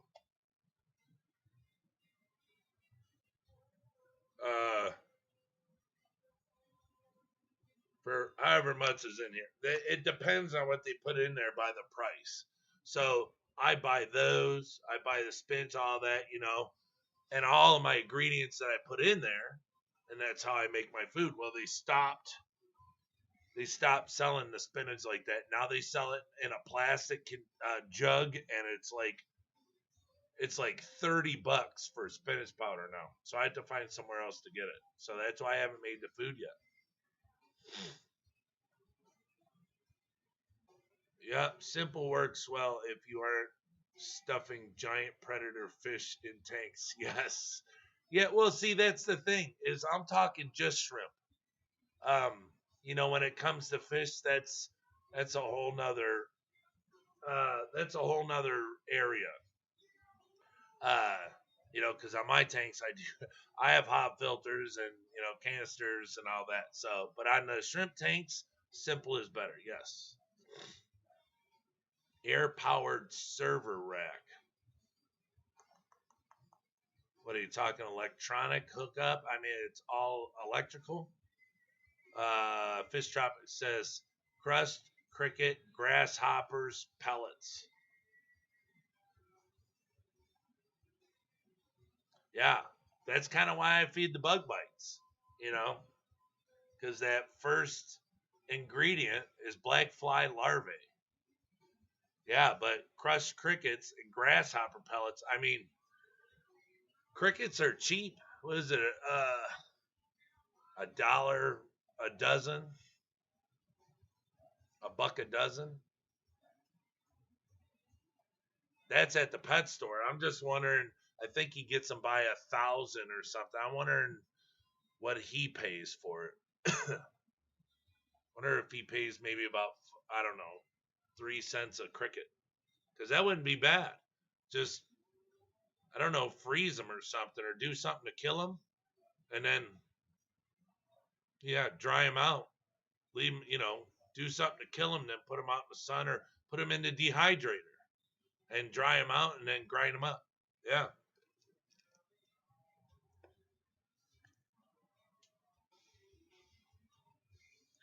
Leah Jet, what's going on, sister?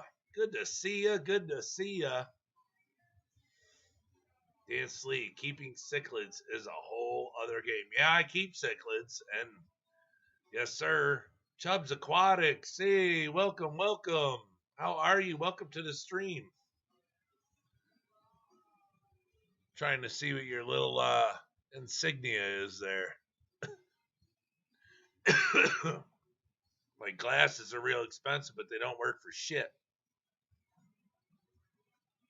The Wizard of Oz, Pumpkin King.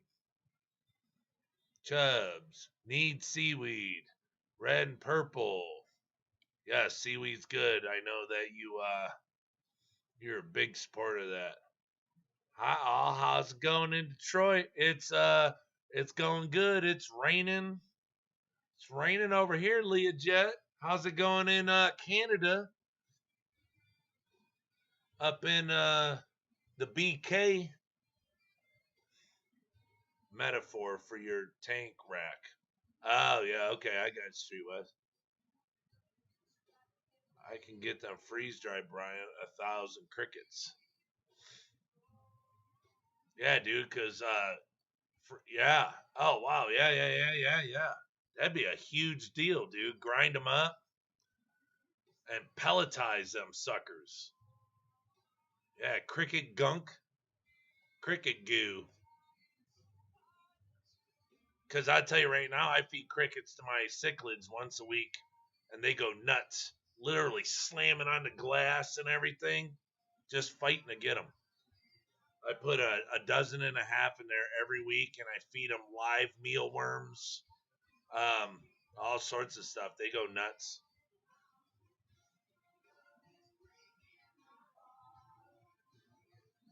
Lumpy dog. Shrimp will eat spam if they're hungry. They're scavengers by nature.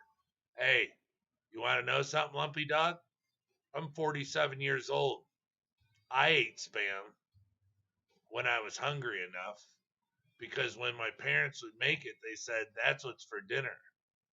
We're not making nothing else. So go to your room, and when you're hungry, you come back and eat your Spam. So I know that to be true. A shrimp will eat it. All my aquatic creatures eat crickets. Yes. Insect crack. Yes, sir. Rapashi, my go-to food. No, hold on. I wanted to show you something. Hold on, Tropic.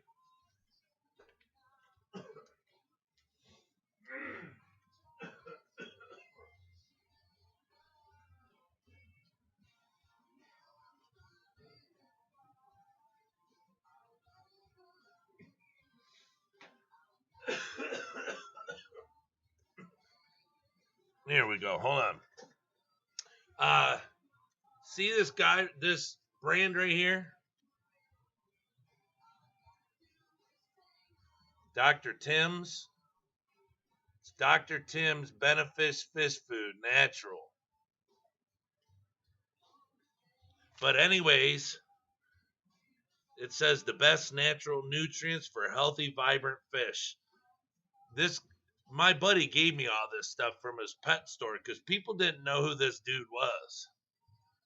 And I've been feeding like the mealworms and stuff as free dried mealworms to my cichlids for like the past 8 months, and they go nuts. They love that dude's food.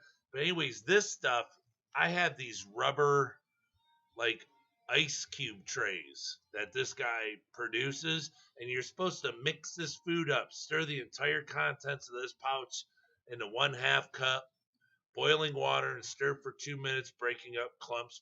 Pour mixture into Dr. Tim's beneficial silicone fish food tray. Freeze for 2 to 4 hours. Remove fish food from tray and place in resealable container or bag and store in freezer. Feed your fish twice a day.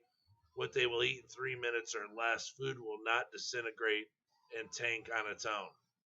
And it says, for creative twist, customize. This is other stuff you can get, but so this is kind of like your Rapashi. You just stir it up and then you make your cubes, you know. But that's what I wanted to show you. Is I haven't used it yet, but I have the ice cube trays. They're rubber. They're blue rubber. I mean, the guy, I didn't know much about him, but the first ingredient is salmon. Oh, salmon meal, menhaden fish meal, gelatin, alfalfa meal, soybean meal, carrot powder, menhaden fish oil, spinach powder, dried kelp, soybean oil, spirulina salt. Oh, spirulina salt, potassium chloride, blueberry powder. You know, then on and on and on and on. But I mean, the guy makes, and then he makes like pepper grinders, and he has all sorts. Like I have green peas, garlic.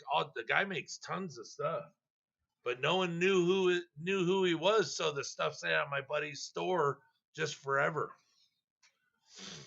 and now I got it. And he doesn't have anything left anymore. That's why I'm feeding live mealworms. I just bought 1,000 mealworms for $20. It's like I gotta go outside and start digging up my own worms.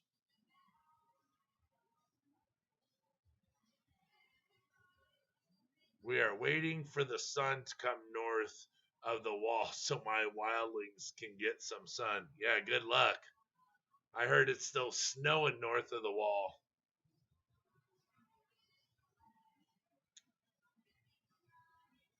You should get some Nancy shrimp. Nanasi. Yeah, I should, but here's the thing is, I mean, there's so many people out there saying this is Nanasi, if that's how you say it. This is one.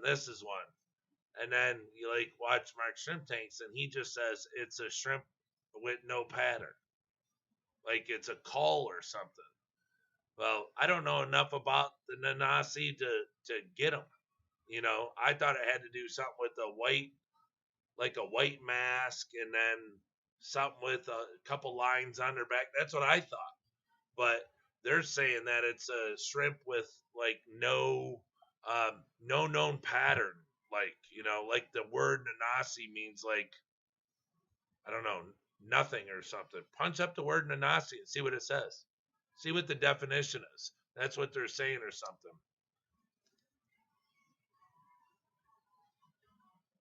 Never had spam before, LOL. Rather peanut butter.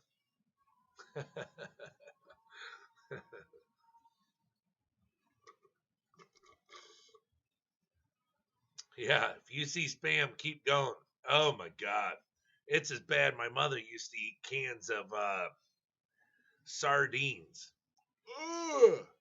She used to buy those little thin cans of sardines. She'd get spam and sardines. She'd sit at the couch and eat that shit right out of the can. Ugh. About make me throw up while I was eating spam. And my father would he would cook pickled pig's feet, boiled pig's feet and stuff. You want to talk about stink. I never smelled something so bad in my life until I smelled boiling pig's feet. Ooh. Fish Tropic, that's it of work. A lot. That's a lot of work. I can whip up a passion and feed in 30 minutes. Yeah, I've seen the repast. I see it at the store. There's a store that my wife goes to get our dog food because she gets like, I don't know. We have,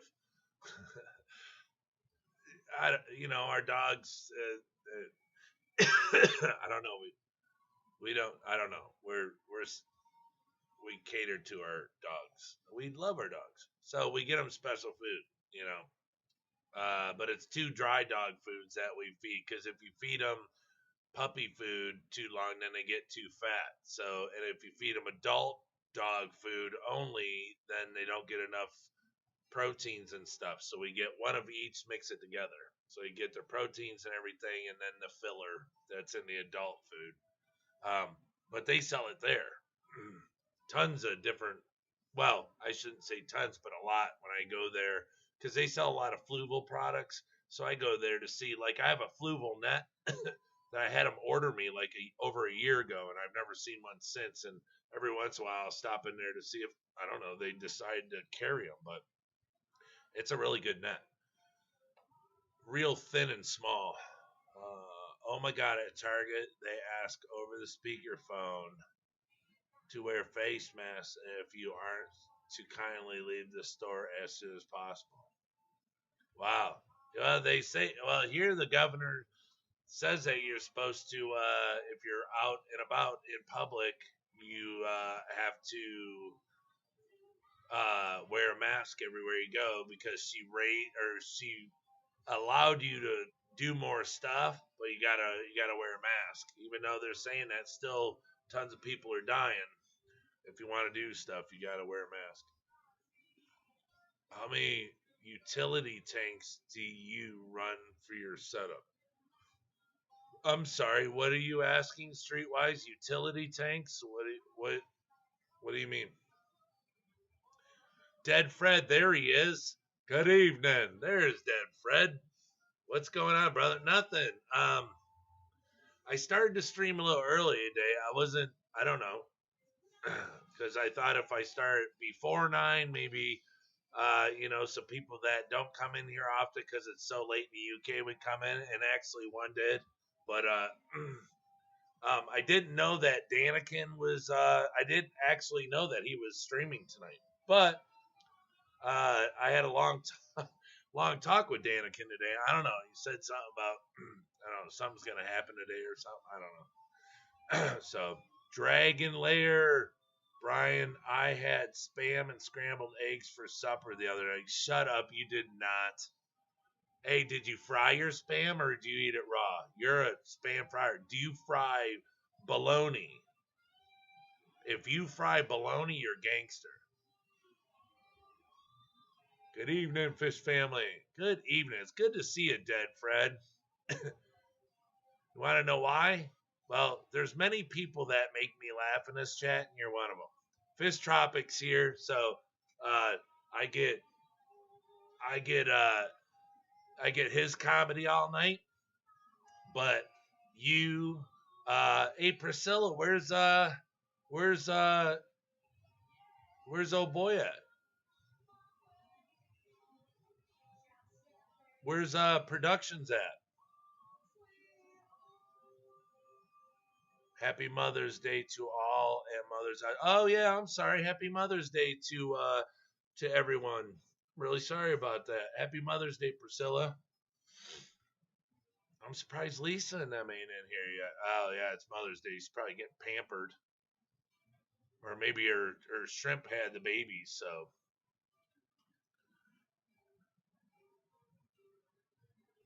Dragon Lair. Now that's old school. Don't think I've seen spam since the '90s, unless you count those annoying emails.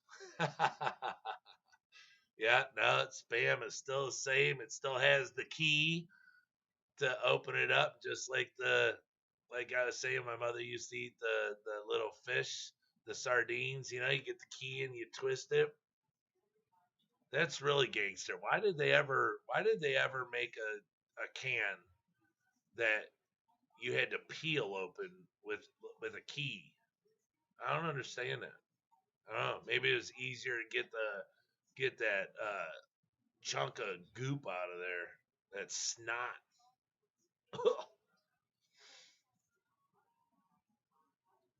I hadn't eaten it since the '70s, but I had a craving for it a week ago. Shut up, Dragon Lair. How do you get a craving for spam? You're so full of it.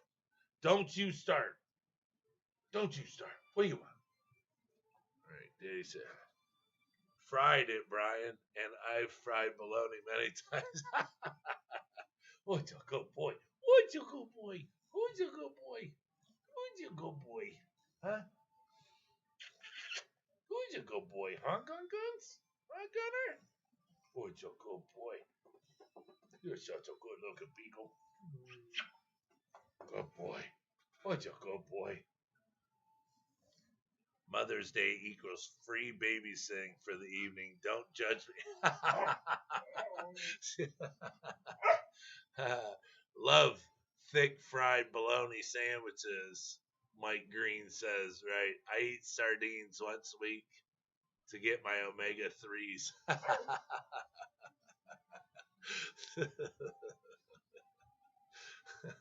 I'm glad I don't live in you guys' houses, boy. Gas must stink up in there. Woo!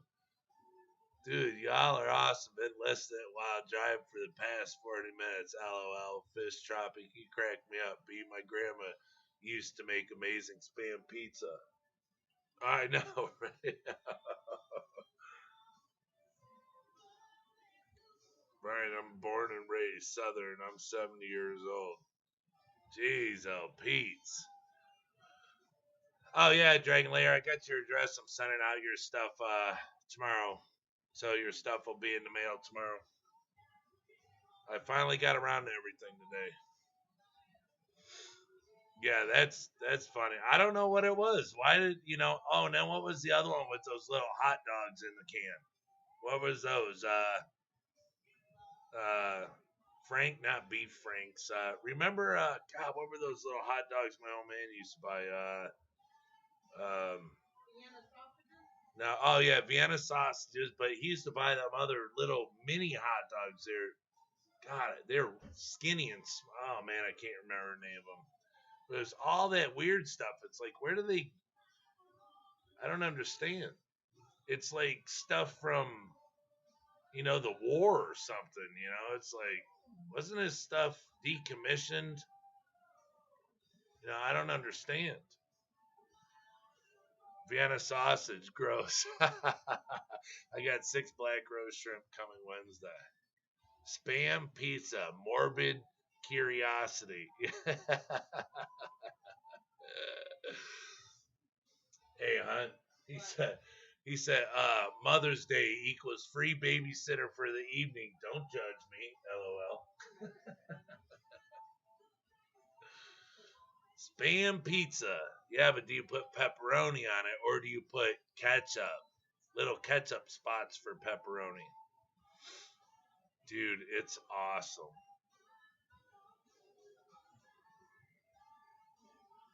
Really?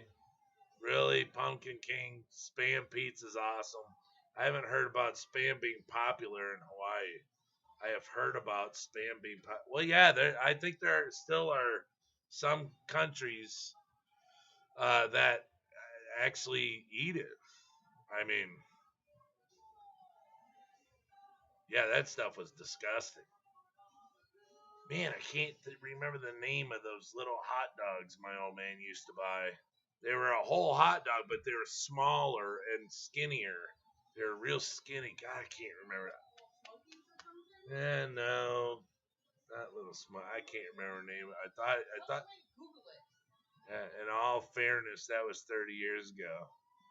Yeah. Well, if you liked it then, you'll like it now. So don't even try it. You'll eat it.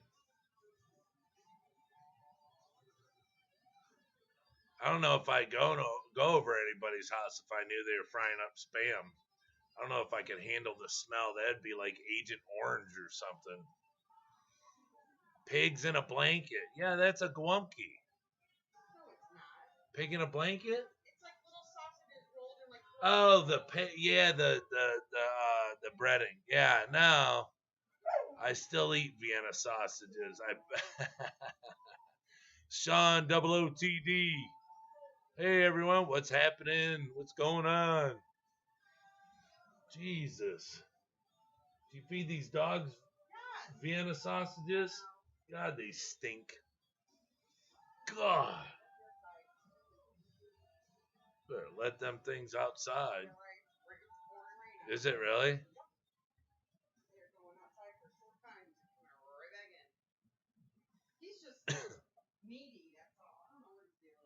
You know what he wants? Every night comes down here, wants me to go up there. But I already gave him some.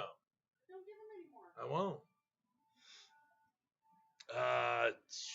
Gosh, the name of those hot dogs were start with an S. I don't know. As my old man used to get certain stuff for us. They weren't bad. That was one thing that was good. Were those little hot dogs they used to get us, but they weren't like Vienna sausages or nothing.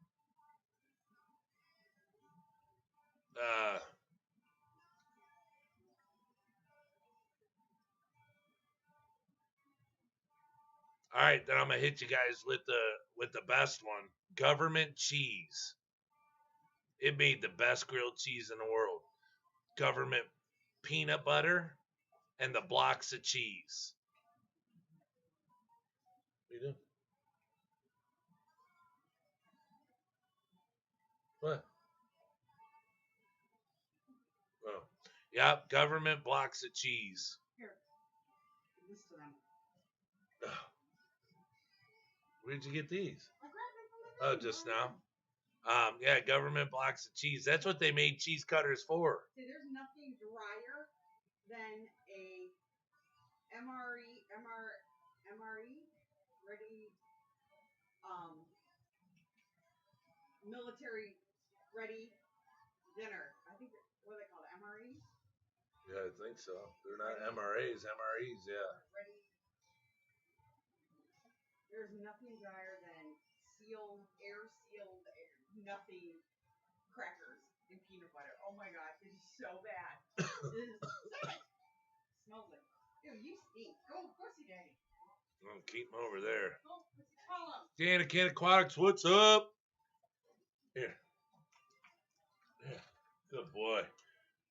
Hello all. Hey, sorry Danican, I didn't know that you had a live stream tonight. I'm really sorry about that. Or somebody, I don't know. I don't have not. Go away. Go away. I gave you your treats. Yeah, but yeah, government cheese. I think I was still in my 20s, and my buddy's mom, I don't know how she was getting it. She was getting it from her mother, so I don't know. But government cheese was the best cheese in the world. You get that big, thick Italian bread, butter that crap up and put it on the stove, boy. Get that thick chunk of government cheese on there. Woo! Remember, it took a bodybuilder actually cut the government cheese. Had to put it on the edge of the counter and put your whole body weight on the knife. Yeah, just think you're sticking that in your body. Hey, and the peanut butter was even worse. It was all greasy and stuff. Oh my gosh. They had to they had to they had to mix it just with lard just so it'd come out the other end. Because if not, it would have just got stuck in your intestines and jammed it up. So they had to slick it with grease, Vaseline or something. Oh, I don't ever worry about that, man. No worries. Oh, all right. Hey, I didn't know Monica said she had to go to your channel. I was like, oh crap, he's running a thing. I didn't because I started earlier today, 7, and because I'm between 7 and 9 every day. So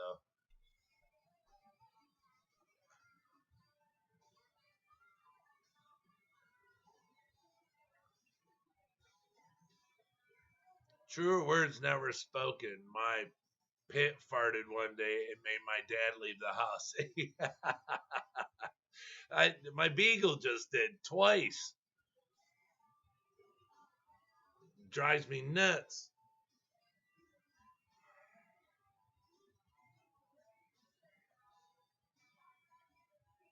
That was the good cheese, though. Yeah, but that was the good old days. I mean, I would literally buy government cheese right now if I could. If they still had it, I'd buy it. I'd buy government peanut butter. It was all good. I was brought up on not that my parents got it, but my grandmother, excuse me, she was widowed, and she lived down in Detroit, so she used to get it. And my aunt, I think, but we used to go down there and get it from them. That's how I know about the grilled cheese, boy. Oof. I mean, but the thing is if you cut the cheese too thick, the bread would burn before it even started to melt. So you had to watch how thick you cut the cheese, or I mean, yeah, cut the cheese, yeah, yeah, the cheese that you put on a sandwich.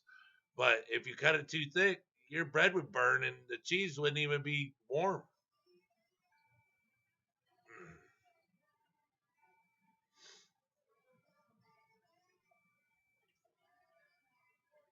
Oh, all right. Yeah, I didn't know, Kenny. Sorry about that. I know you don't care, but I didn't know.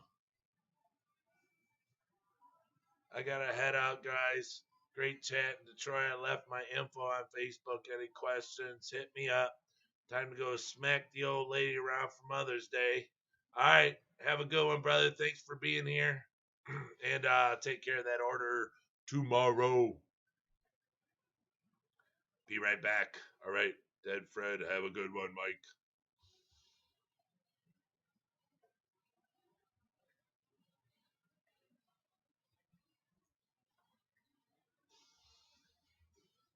Yeah, that had to be about it because I don't remember anything else that was really. Oh, wait a minute.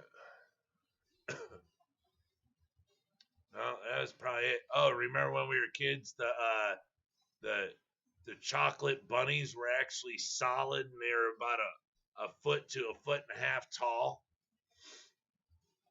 Nowadays they're empty. They're hollow. But yeah, you used to get like 9 pounds of chocolate in a chocolate bunny when you were a kid. You'd eat an ear and just one ear off the bunny and want to throw up. It was so much chocolate. Oh yeah, the peanut butter with the oil on top. Boy, that was it. That was just the lube, just so it'd come out the other end.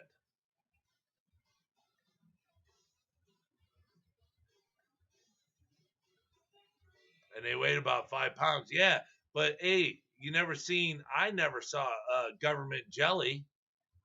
I mean, they just give you the freaking peanut butter. You couldn't even get the other stuff. I've never seen government jelly, so I don't even know if they make that.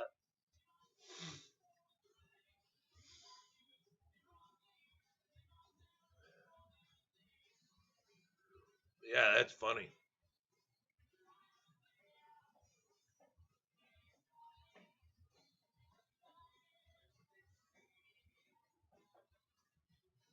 Yeah, I think that's about it. That's about all I remember. Was the cheese, peanut butter, spam, some little Vienna sausages. Yeah. Can't think of anything else that was nasty back then.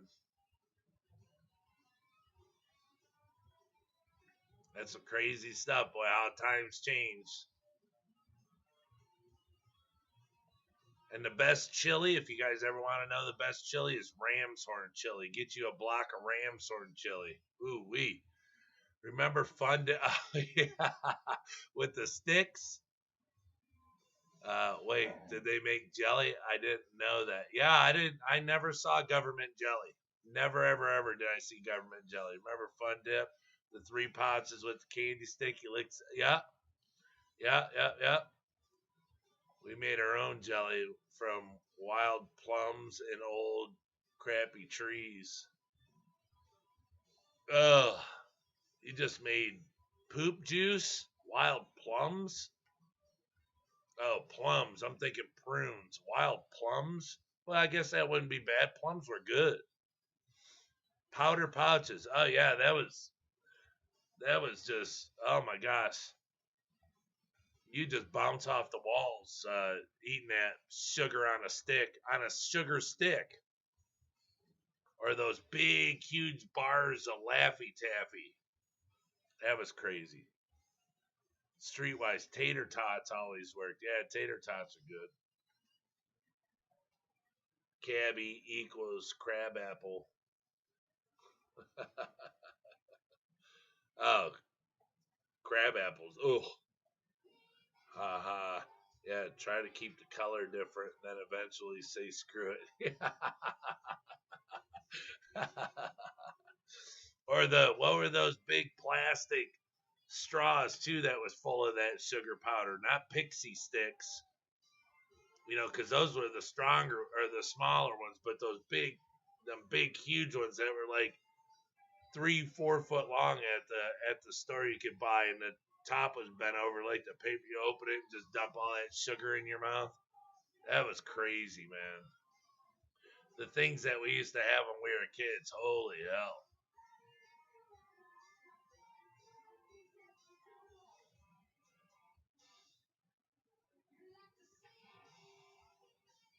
Crab apples make good jelly. Yeah, whatever.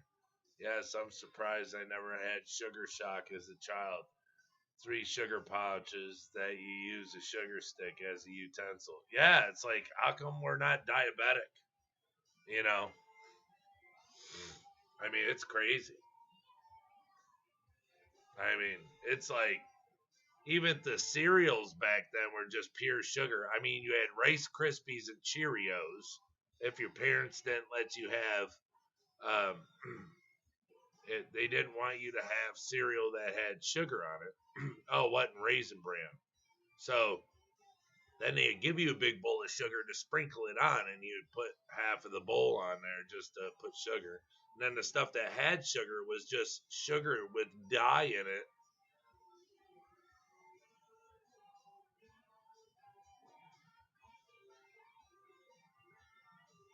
Uh, you just put sugar and then color it and throw it in a box and call it cereal.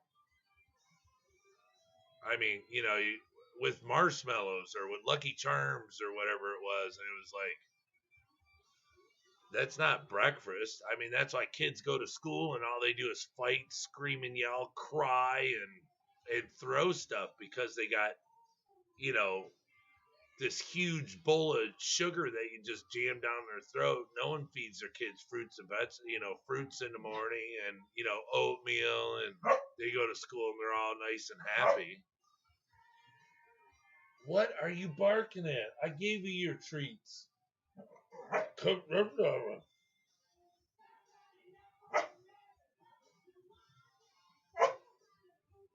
was a kid with Moxie and salt and vinegar chips. His Great Dane chewed gum. That's funny. Remember Big League Chew? Oh yeah, and chewing tobacco like bubble gum. Yeah, yeah. Big League Chew. Yep, Big League Chew. That was a good one. Wow, I have not thought about Big League Chew in years. Golden Graham used to be the best. Yeah. All right, here's a cereal trivia for my older crew. There was Count Chocula, Frankenberry, Boo Berry, and what was the werewolf's name? Oh, Jesus. Oh, no, I was going to say Count Chocolate. You got that. Frankenberry, Boo Berry, what was the werewolf's name? Frankenberry, Boo Berry, and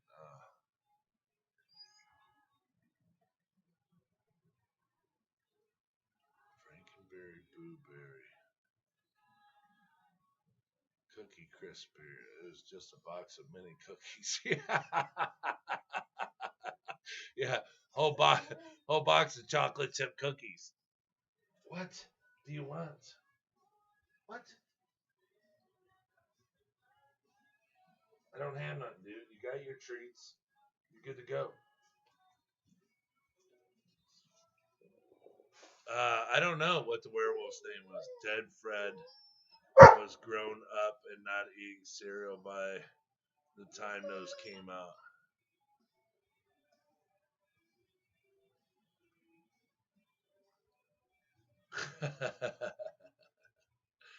Yeah, I don't know. I was one of the kids that had to eat Rice Krispies. My parents didn't want us to eat sugary cereal. It would rot our teeth out. I have all 32 of my teeth. Don't have one tooth missing. How long are you going to stream? Why, are you going to take a nap? I don't know. I mean, this is 2:21 and we're on an hour for with the storm outside. Something I don't know. I lost connection, so I had to start up again. So we're at almost 3.5 hours. I know the mummy was called Yummy. Don Cervantes, hello all, working in the fish room tonight, making room for some jade greens and orange rollies. Nice, sir. Thank you for showing up. Good to see ya. Good to see ya.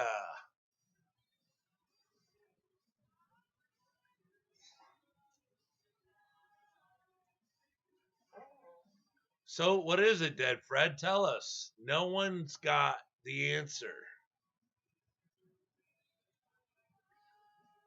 I only ate sugar frosted flakes. Tony the Tiger. Yeah.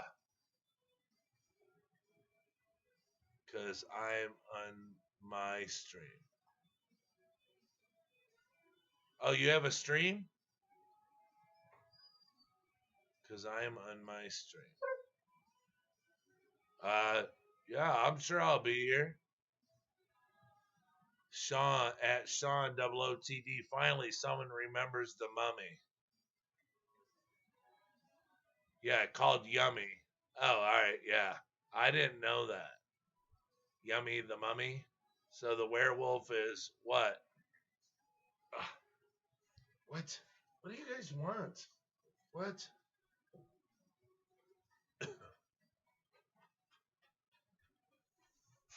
You smash the like? Yeah, hit that thumbs up. Hit the thumbs up.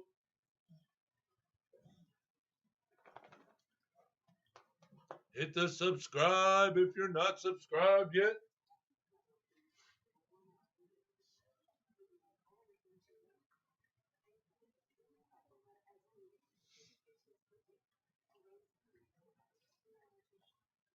I swear I seen the werewolf back in the day in the store back in the day, and anytime anyone remembers it, they never know the name.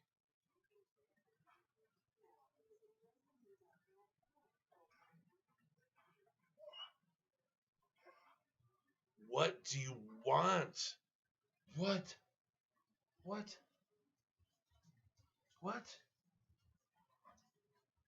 What do you want me to do? What? Howling good.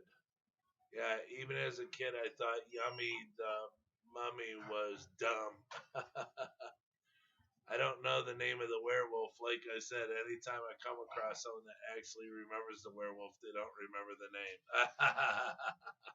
Oh, so the trivia is not really true trivia. You're just looking for the answer. What? Go on. Hey, Hud. You call these dogs?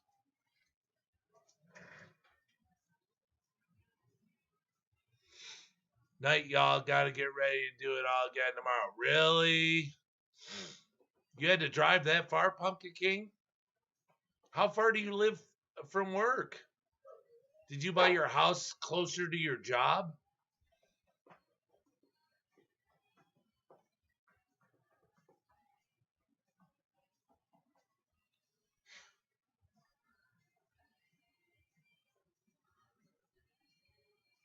Sand Creek Aquatics at Dragon's Lair. Dragon Lair. How he going to be live? Who, Nathan? 1 hour. Oh, forget that. Looked online. It's Fruit Brute. Don't remember it being that though. I think I remember Yummy Mommy. She actually did make enough money to pay for med school, so no more shaking it. Yeah, good night, Pumpkin. Oh boy. So has anybody gone to the I went into work at 8 this morning, got off at about 9:30. Jeez, oh, Pete's driving an hour each way. I mean, I've done it. I've driven 2 hours one way and did that for, I don't know, a while. I know I put 35,000 miles on my truck doing it. Fruit Brute. But, yeah, I'm not big on driving. Oh, I love driving, but not for work. Yeah, has anybody bought anything new this week for their tanks? Has anybody got any new anything for your tanks? Lights, filters, a tank, anything. Has anybody gotten anything new that or anything that they wanted to get or is there anything that people want? Gunner, hey, it's paper, dude.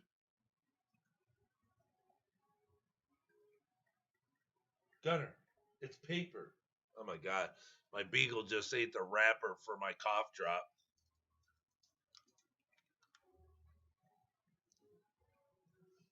Gotta feed the kids, bro, but I'm gonna be about 15 minutes away now. Oh, there you go. There you go.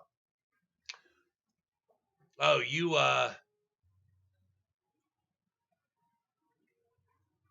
you need to you're gonna retire from that place, huh? You buy a house that close.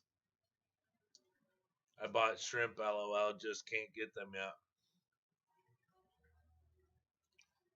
Yes, you did, sir. But I'm sending out your stuff tomorrow, your liquids. Why I've never Googled that. Thanks. I'm still setting up the fish shed, so I'm not buying stuff at the moment.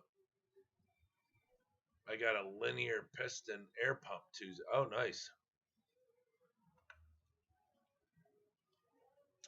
Sand Creek Aquatics. Spelled Detriot. Stop. Stop. Go lay down. Go on. Quit smelling my cough drop. What? Detriot shrimp? I don't know if you realize you spelled Detroit wrong. How dare you?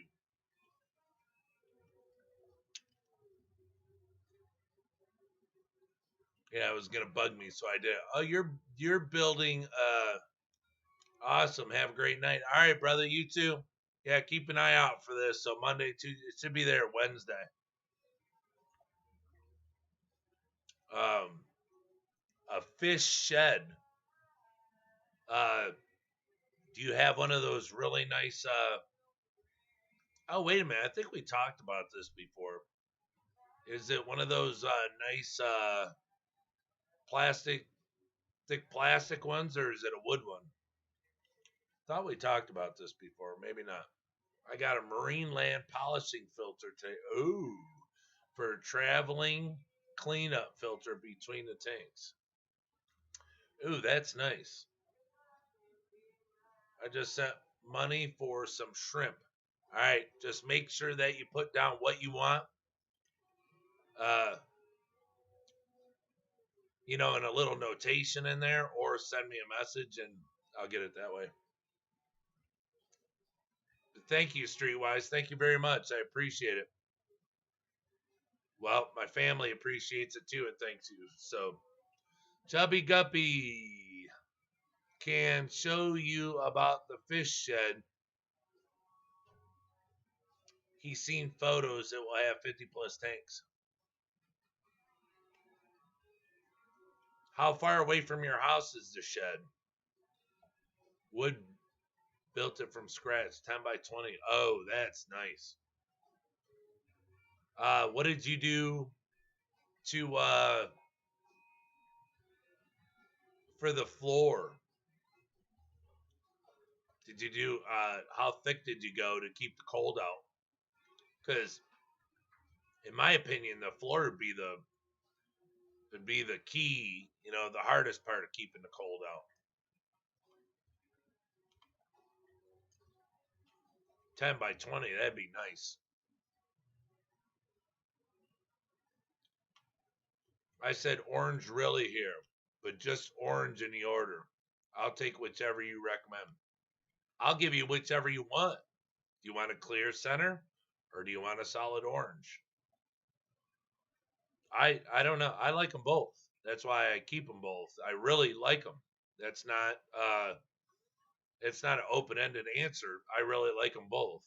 It's just comes down to what you think you would like the most. What kind of tank are they going into? I mean,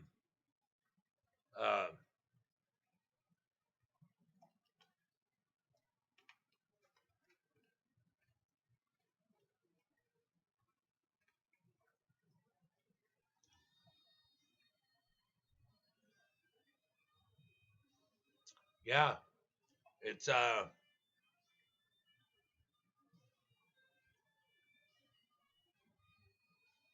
yeah, I can't really recommend anything. I mean, it's up to you. On if you like the clear center or if you want a solid orange. Because like I said, I like them both, so I don't lean one way or the other on those shrimp. I like the solid orange and the really. There's Lisa. Good evening. Happy Mother's Day. It is going good. Pouring rain here. It's going great. The clear center you had in a previous video were awesome. Thank you, sir. Yeah, those are the Rillies, the orange Rillies, yeah. The orange Rillies are really, I mean, the reds too that I got, their centers are pretty much crystal clear. My first plan is to stock a summer tub. My backup plan is one of my nano tanks.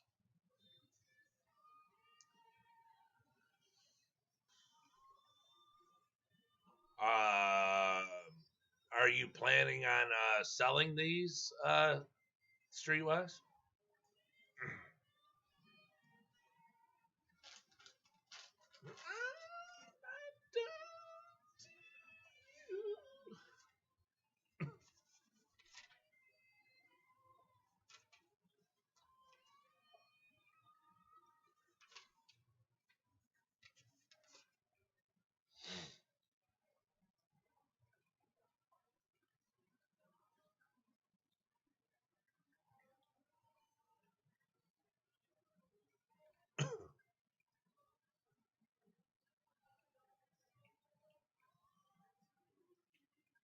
So that's it. No one else has bought anything or got anything new or.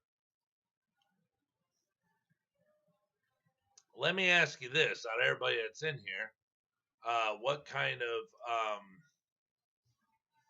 I thought my raised beds and aquaponics project would be taking off this summer, but I'll be waiting on my taxes before I even get it started. Hopefully I get half a season out of it. My raised beds and aquaponics project. Well, what are you growing for aquaponics there? Perhaps, but I just want to have some growth. No, I was just gonna say if that's something that I wasn't asking because I'm trying to be nosy. Um, they both do good. So if that's something that you want to know too, they both, it's just orange lilies are harder to come by. Get some red calls coming and blue steel from Boa Colony coming Tuesday. Oh, nice.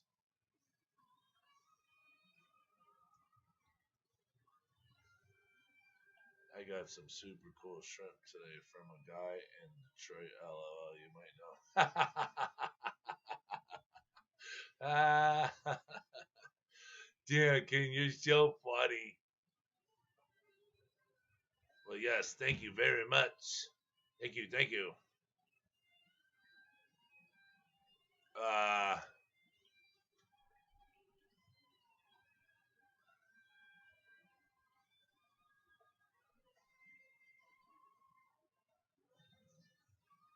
all right.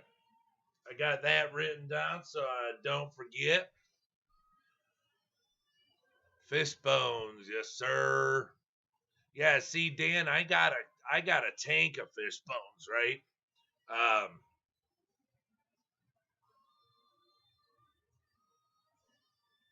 who could that be?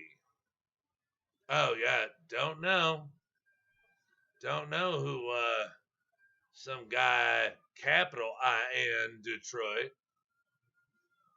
I have a tank of fish bones, really nice fish bones. Um, I don't know. I don't know if they're. I don't know. I had them. I got them. It was like they needed to move them, so I got them a long time ago. And I don't know. I think I got like 20 of them, and like 6 of them died. And then a female got pregnant, had the babies. They all lived, all did great. They're still living, but they haven't got pregnant since. So I literally, and it's the tank that's all the way over there at the end, the 15 gallon. I leave it. I put pearl weed in it. I mean, I want to get rid of all my pearl weed, but I got pearl weed, everything to keep them, calm. I put everything in it that I can to help them. They're not uh, they're not unhealthy. It's just I don't know what it is. It's they're taking all day. There's females in there. It's just I just giving them tons of hiding spots, and I leave them alone. I do the water changes, and I know one day it'll take off, but it's just like they're waiting for whatever. Maybe when it really gets warm out, they'll jump. But the the ones that I have, they're really good grade because they even have the galaxy spots all over their cheeks. I was really shocked. I was like, holy heck, these things are pretty nice, but they've just never spawned again. They've never bred again. So they did one time and that was it. And it surely replaced the 6 that died. So, I was good there. I made my money back on that, but they haven't done anything since. So I'm not done with the wall or ceiling insulation, but after working on gaps and 3 times the insulation on the floor, it's 48F outside at the moment, but inside the shed it's 60. Oh, it's 48 out, inside it's 60. You gonna put heat in it? I'm sure you're gonna put heat in it, right?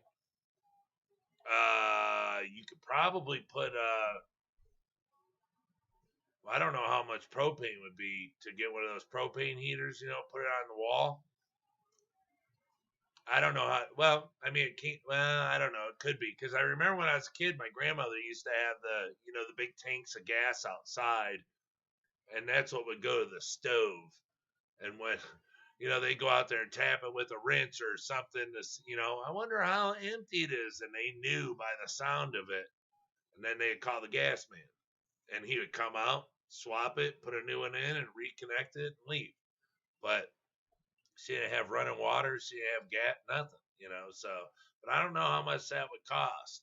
I mean, if you're super, super duper careful, you can always do a wood stove and just keep it cooking 24/7. My neighbor does that across the street in his big, huge barn. He starts it, he puts wood in it in the morning, puts a ton of wood in it, and it burns all day. And then the next morning it comes out and it's still hot coals. He just, so his pole barn's always warm. It burns 24/7. That might work. I mean, it'd be cheaper than doing electric.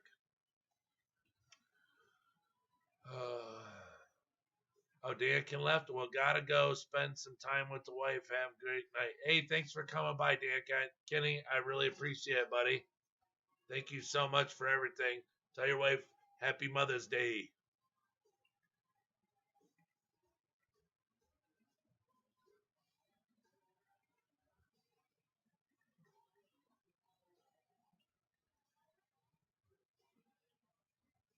Yeah, I wasn't planning on getting them, but they were nice dark red wine, and a few had skunk's heads. Already was paying shipping for blue steels.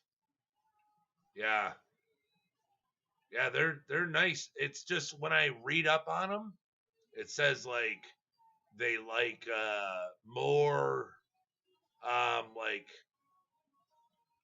like they like more bacteria, or not bacteria, but yeah, beneficial bacterias and stuff, algaes, all stuff like that. So I, more than like food, I drop stuff in there and you only get a couple that come in there, but they graze all day. So I come to find out that that's, something true, because they don't like run to any food. If I put it in there, any snails that are in there, they'll make it from all the way across the tank before the shrimp even care. You might get one, two that go over there, but no one else. So I put Bacter-AE in there. I put my veggie powders, and I put the live bacteria, all that stuff, just to keep promoting as much as I can. Until they finally, I put my immune booster in there. I mean, everything that I can.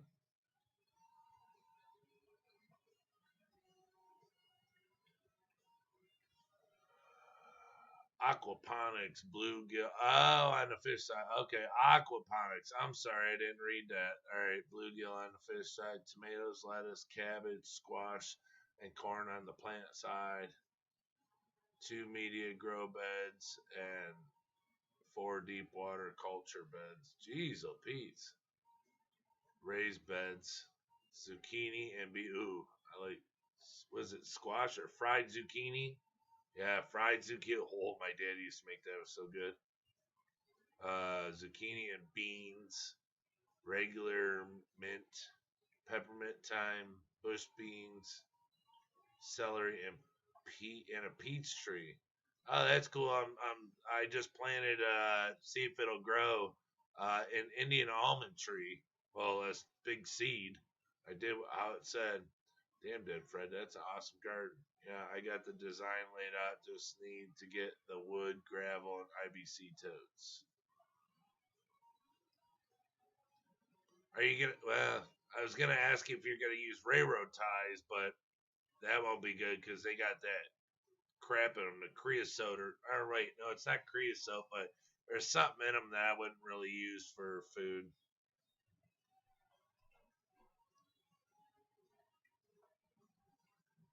If I was you, I'd probably use like galvanized metal studs, because wood, over time it'll rot unless don't plan on having it there. But if you do metal studs, you can screw like a stud and a track together, put them together, and you'll never bend that. I just cut my son's sandbox up. I made out of metal studs.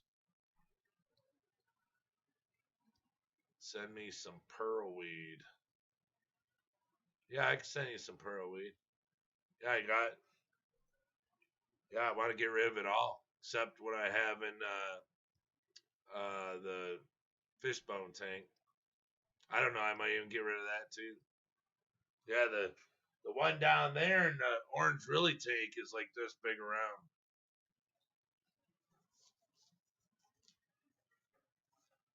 I also want to do duckweed and azolla in one of the deep water culture beds, like an outdoor pond, high protein for the fish, but also good for us. Yeah, I really want to do. I don't. I want to do a pond, but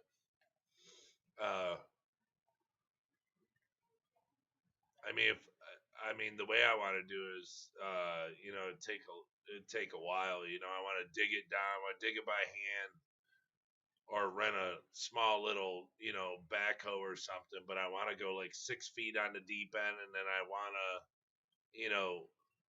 put mortar all in it.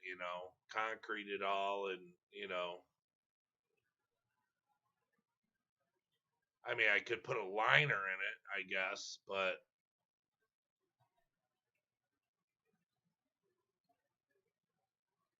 because I don't want to take the fish out. I knew some people when I was younger. My father-in-law has a pond in his backyard, and he puts like a bubble over it, and he just runs an air bubbler. He doesn't put a heater in it or nothing. Never does, and the fish never die, and the bubbler keeps the water from freezing. But yeah, he's got a bubble top that he puts on it. I'll be using pressure treated wood. Lined with pond liner. Okay. On the raised bed side, the frame around the aquaponics section will be up just for holding the chicken wire bear in place. What you gonna use for the shrimpies? What do you mean? Oh, my tanks are full of mosses. I got the stuff a while ago. Not, for one, I seen it, really enjoyed it. I thought it was super cool, which it is super cool. But the reason why I want to get rid of it is, because when I have moss in the tank, if I have the pearl weed on top and there's moss underneath it, it blocks the light, and then the moss starts to suffer. But the pearl weed grows like a weed, boy.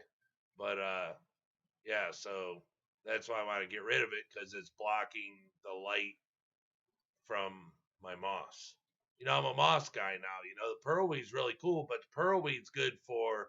Oh, and that's what I was gonna do. Probably put some up in the guppy tank or upstairs in Luke's tank.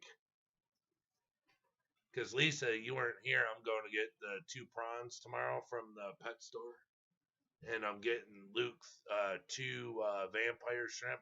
That come out with the big hands. Grab and then they eat.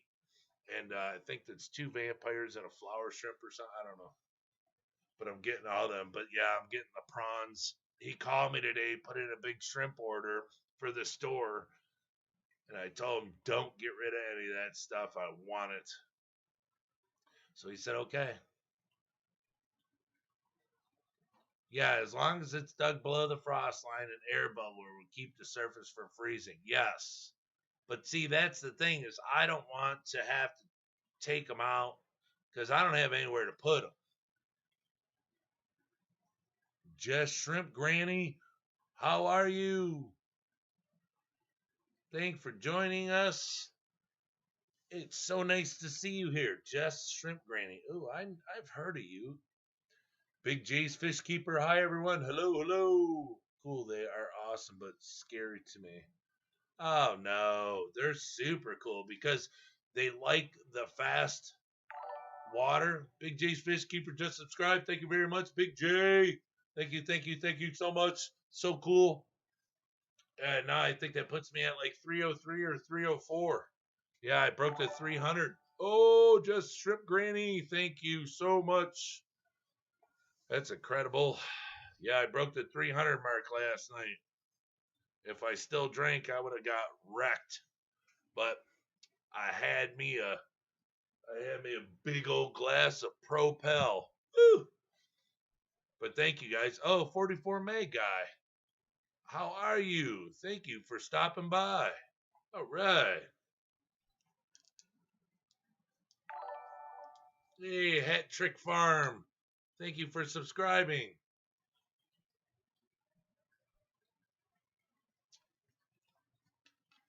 Fish and more awesome.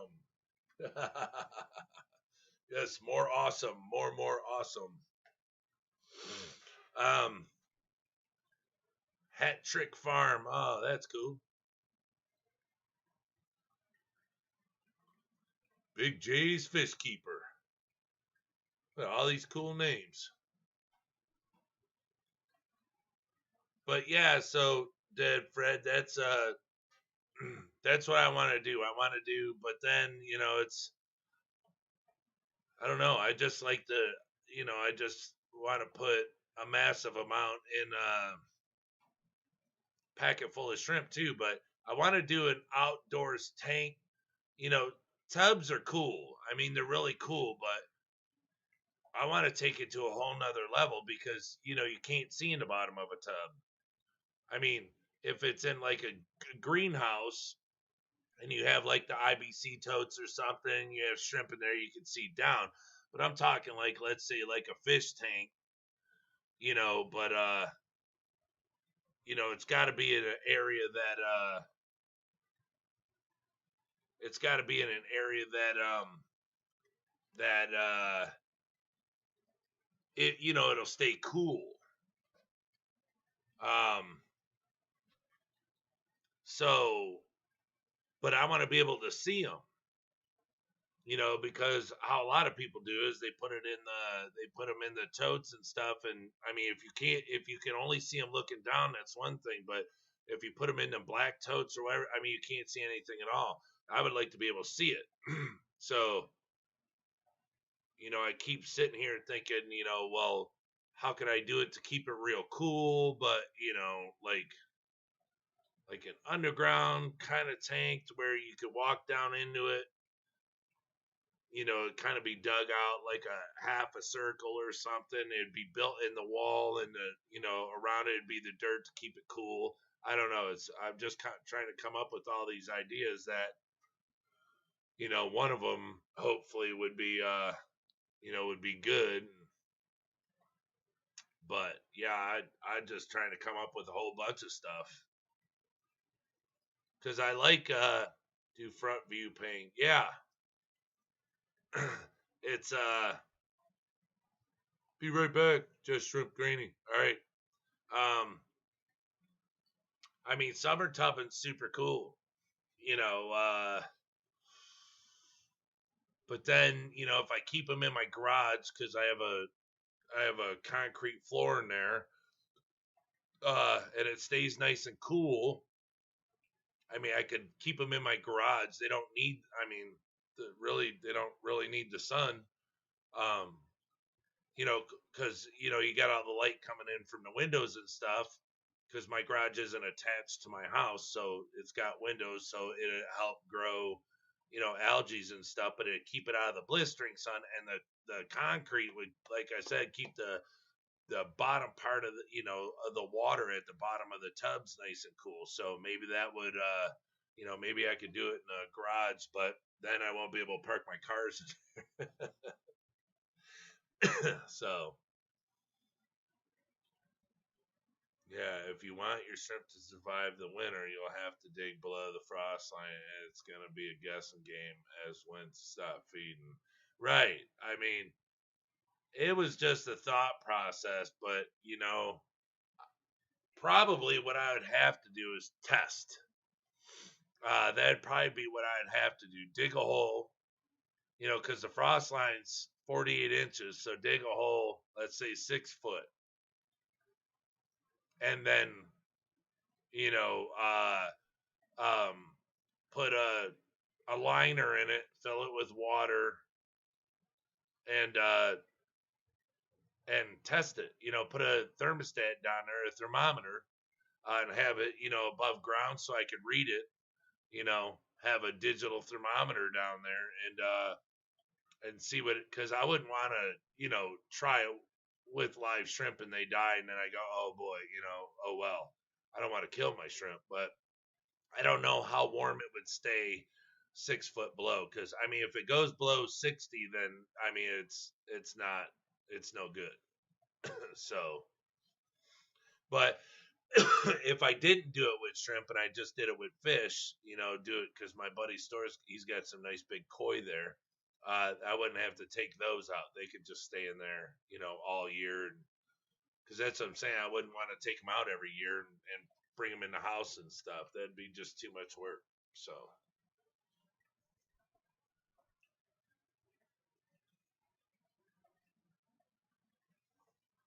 and there's floor lighting for ponds, but a viewing side sounds like a buried plywood tank with a paint on it. Yeah, it sounds like, just a bad idea. I was just, trying to think of some. Are those 5 gallons HC Aqua? No, these are all 10 gallons, except the few with the black silicone, they're 15s. But yeah, these are all 10 gallons. There's 30 of them on these 2 racks.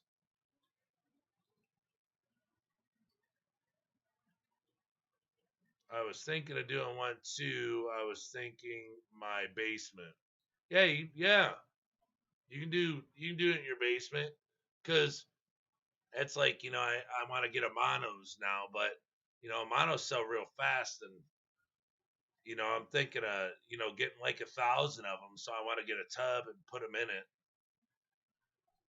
But I want to set it up the same way, put a substrate in it, but I want to put a substrate in it to where I could see the amount of, I don't know how I'm going to be able to do it. I could put a pool filter, sand in it, and go like that and see how it works, but I'm not sure, vision wise how good I'll be able to see. Now I could do it in a tank, but see, then, you have a large fish tank, and if I want to put it on the ground, I can put it on the ground, just put a cover on it, and I don't have to worry about like the kids hitting it with anything and breaking it because it's on the ground, because it's, out of plastic.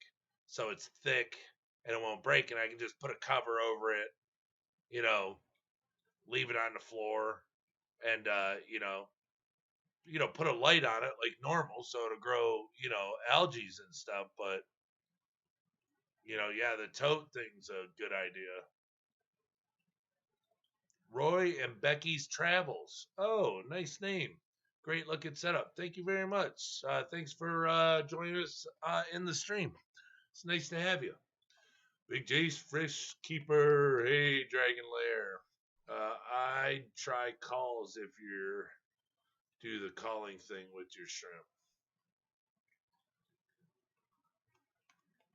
Yeah, I don't know. I just I'll probably just do the regular time. I just come up with ideas, and sometimes I don't really follow through with them. So, but the tubbing thing's cool because I can multiply my big sellers. Uh, so, and being outside, I don't know. That's shrimp really respond to the temperature change, even though it's a degree or so in the water. Now they're in their natural habitat. So, what I wouldn't mind getting is the tubs, but like the horse troughs. So they're wide, they're longer, so they can walk. But I mean that way you can get hundreds of them. But you can use the smaller ones and still get 200-300 out of them if you start early enough. But this weather's been jacking us around so much. Holy heck, if I had shrimp out there, they'd be dead. We went from 70 all the way to in the early 30s, and the high was like 43. So, oh yeah, they would have been shot. I would have had to go out there, drain all these tubs, bring the shrimp in. It would have been just horrible. HC Aqua. Okay. Yeah. Dead Fred. Throw a dozen calls in the pot. Bet they surprise you the next summer. Oh, I'm sure they would. I'm sure they would. Big J's Fish Keeper. I have a 60-gallon heavily planted tank on my front. On your front.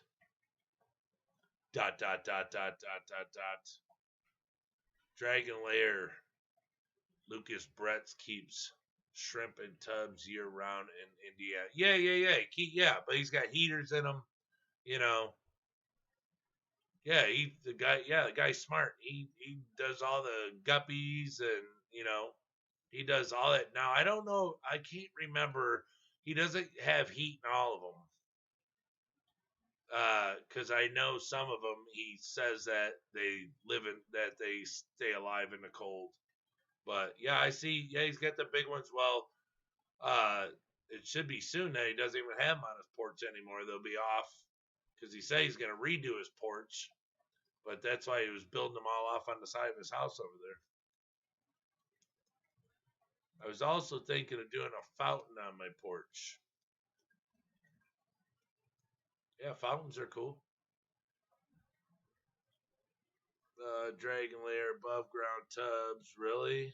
That's further north than me.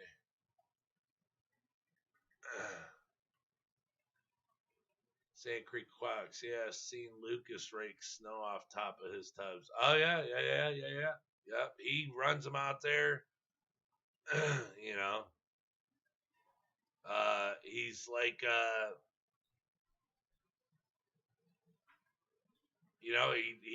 he takes things to a whole nother level. He's I want to say DIY, but he's not DIYing it. He's just trying to put nature to the test and doing it on his back porch, in them tubs. And it's like, well, where would they die in a stream in the cold? But he keeps heaters in them, so not all of them, but some of them. He says he keeps 3, 4, 5 big heaters in there. So, but I guess when you're breeding for profit, you know what I'm saying? You need to keep it up. I mean, 24/7, because I mean, if you run out, then what are you doing? So cleaning up tubs is messy business. Yes, sir. Yep, Dead Fred. I think he has heaters in them too. Keep them from freezing. On the front porch. Oh yeah, you got a 60-gallon heavily planted tank on the front porch. Yeah, I know people that like take 5-gallon buckets and throw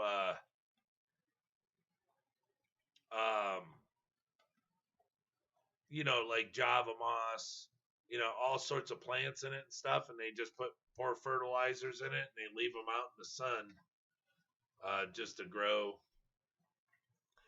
all their stuff. They leave them on their porches and stuff, and come back at the end, they're just packed full of mosses, and I mean, it's a good way to grow it fast because it's outside in the sun, and it responds well. Yeah, he does do, yeah, in some, not all. Yeah, no, he doesn't do it in all. He has greenhouse acrylic panels over the top, and the winter sun will warm the water through those and keep them warm through the night. HC Aqua. I grow some shrimp in tubs, and they're a lot larger than the ones in the tank for some reason.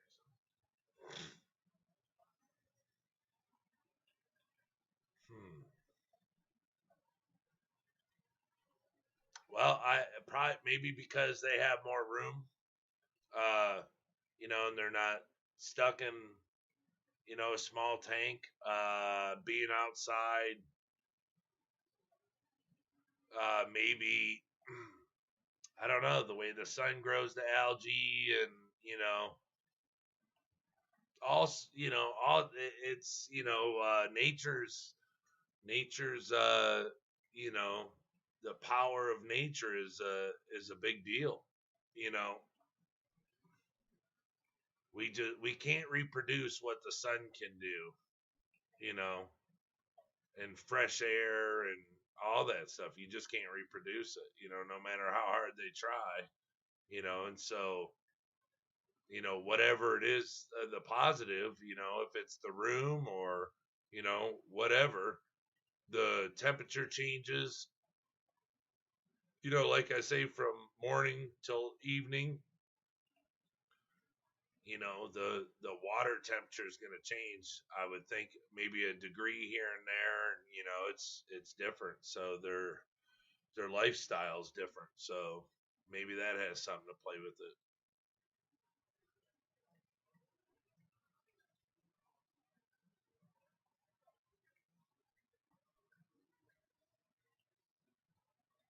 Oh wow. Yeah, no, I wasn't saying that you just Big J. I wasn't saying that you had it on there just full of plants. No, I was just saying that, off of what you were saying, I knew people that did buckets. But yeah, that's cool to have a whole tank on your porch.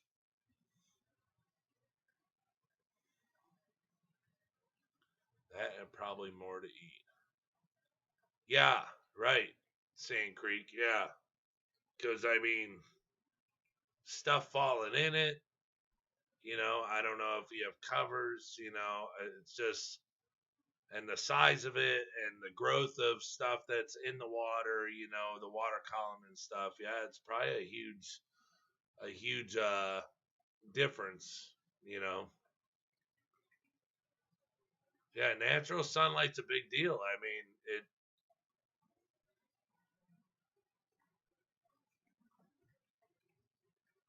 Jesse is in Hawaii.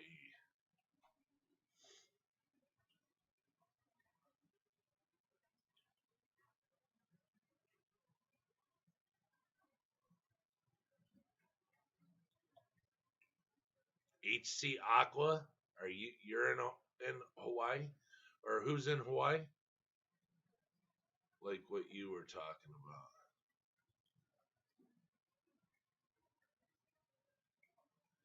Do you think that's due to larvae and infusoria naturally occurring in the outdoors, or possibly the natural sunlight, or maybe both? Oh yeah. Oh man, shopping is a trip. Here's some more. Hey Priscilla. Yeah, I don't know what it is, but I'm sure the sun has something to do with it. More room, but I hardly ever change the water on those. Yeah, that's what I'm saying. It's a big, huge deal. Um,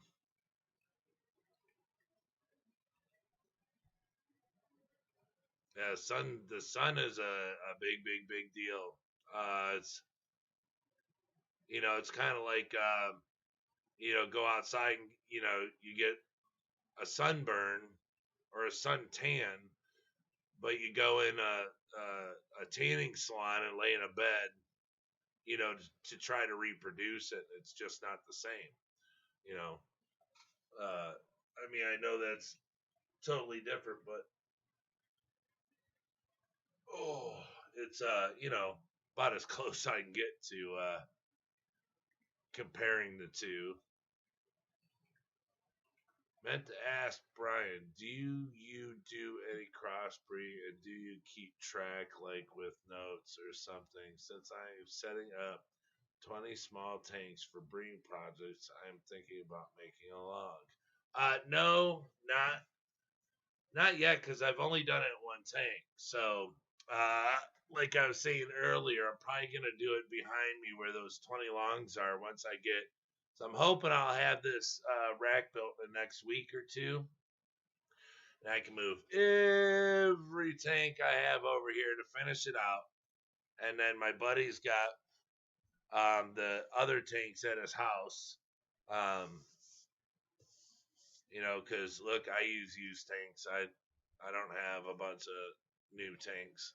Um, but I only need 8 more for here. And what I'm going to do back here is I'm going to build a rack. Now think about this, Priscilla. I'm going to do 6, like 3 and 3 out of 2.5 gallons. But see, I don't know. I mean, 2.5 gallons is kind of small. What I might do is just do all 5 gallons. I mean, it's kind of small to keep the water uh, parameters. That's pretty small. So I might just do 5 gallons. but do like 12 of them. Do 6 for breeding and 6 for, moving the babies out of it for them to grow out, and then like so I could see the design and stuff. But put like a trio or whatever up top, my male and the females, and then once she kicks them all, then go in there and scoop them out, when they're a certain size, and put them in the next 5 gallons so they can grow in there, and then I could see their design, and then decide out of there if it's something I want, or if it's if it's not, then go on to something else. But if it's something I want, then move it over to the 10 gallon, and do it like that. But as of right now, no, I haven't, because I know what I did. I mean, it's not, a big, huge thing yet. So, but I haven't taken, but I will take notes. Yeah. I take notes on everything. I'm old school. That's why using this computer is hard for me.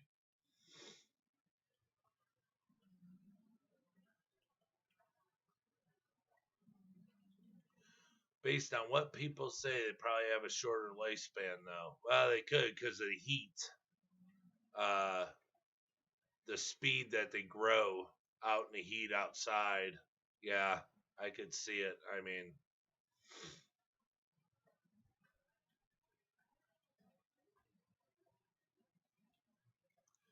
but besides where shrimp came from, parameters, what do you keep track of?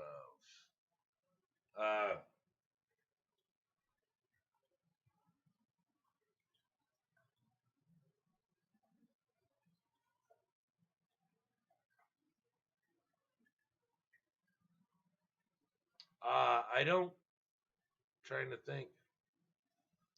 Other than my TDS, I don't keep track. The only thing I keep track of is, like, let's say I see a buried female in a tank, uh, to try to get an estimate or a close idea of how long it takes for the shrimp to have the babies. From the minute that I see the female buried up, like, I'll write the date right on the tank. With a permanent marker, because it comes right off with a razor blade. So I'll like if I see one now, but like, let's say if the tank is slow, and I haven't seen any action in there for a while, and I see a buried female, I'll write it on there so I know to keep an eye to make sure that she's having them, and that there's males in there, and she's not just taking the eggs back up and reusing the proteins from them. But usually I don't have that issue, but it's more or less just to see how long the gestation time is. But other than that, the only thing I really do is I can't say it's the TDS, but also when I see it, this is the biggest one, so it's like the only one. When I do see buried females, I test the TDS, because um, even though I do my water changes, when I see a buried female, it could be like, let's say a day before a water change. I don't test the TDS. I just do my water changes. Well, if I see a buried female, the TDS could be higher, which is making the shrimp want to breed. So let's say instead of it being 130, it's 142, and I'm like, oh, wait a minute, it's 142. Well, okay, well, let me remineralize the water for this tank at like 139, to keep it just a little higher than normal, because that might be what they like, instead of the 120 or the 100 or 110, or because for a while there, I'd bounce around to see what they like. But if you ask me what the water, I mean, I could tell you what I keep mine in, but here's the thing, and this is what I tell everybody. Okay, Roy and Becky, thank you for showing up. Thank you so much. Hit the like before you go if you can. Thank you. Um, what I tell everybody is what I keep my water at is not where you're gonna keep your water at most of the time if you do not live by me. Reason is you live in Colorado. Colorado has mountains, you're in a different area, so the air makes, where you live, there's a possibility that the air is heavier or it's lighter. Your water's different than mine. Minerals are different. Even though you read a TDS pen, you might have minerals in your water more than I have. Let's say mineral A is lesser in my water, but it's higher in your water, which makes your shrimp, want to produce and breed faster than mine. See what I'm saying? So, just because we both have boxes of nails doesn't mean that they're, and they're the same kind, doesn't mean that they're the same strength, so you're going to have to find out when you get them there. Maybe, I keep them at 130, my Caradina, you might be like 115, you might be 140, you just have to see, like I said, when you remineralize your water, then you have to watch, when you see them buried, test the TDS. Because if it's 130, that's what makes them happy. If they're not getting buried, then, maybe go down, maybe go up. It's a game. But that's where some people struggle because they try to go off of what somebody tells them, but they don't, realize there's a scientific side to it sometimes that, the air pressure and water pressure, plays a part, it plays a part in a lot of things, That's why, like, certain animals will live at the bottom of the ocean when others can't. And certain animals will live at the peak of a mountain when others can't. It's the air on a mountain and it's the pressure in an ocean or a lake or whatever, so it's those different levels, that knowing, a lot of people say, oh yeah, give everyone your parameters, let them know where to keep their shrimp. We want to give you the parameters because we want you to succeed. I mean, you can't always believe that because, then everybody, it'd be like a magician giving away all of his secrets. So that's why I tell everybody, look, I'll tell you where I keep my Caradinas at 130 and I keep my Neos between 170 and 180. Those are my numbers. But it does not mean that they will be your numbers. You can make your water 130, put them in there, and they'll be fine. But it doesn't mean that they'll be happy in that water because your water is going to be different than mine. Your water is not from Detroit, Michigan. It does not run through the same system and pipes as mine does. So, you have to take that into consideration. Even though you run it through RO, your water is still different. Everything's different.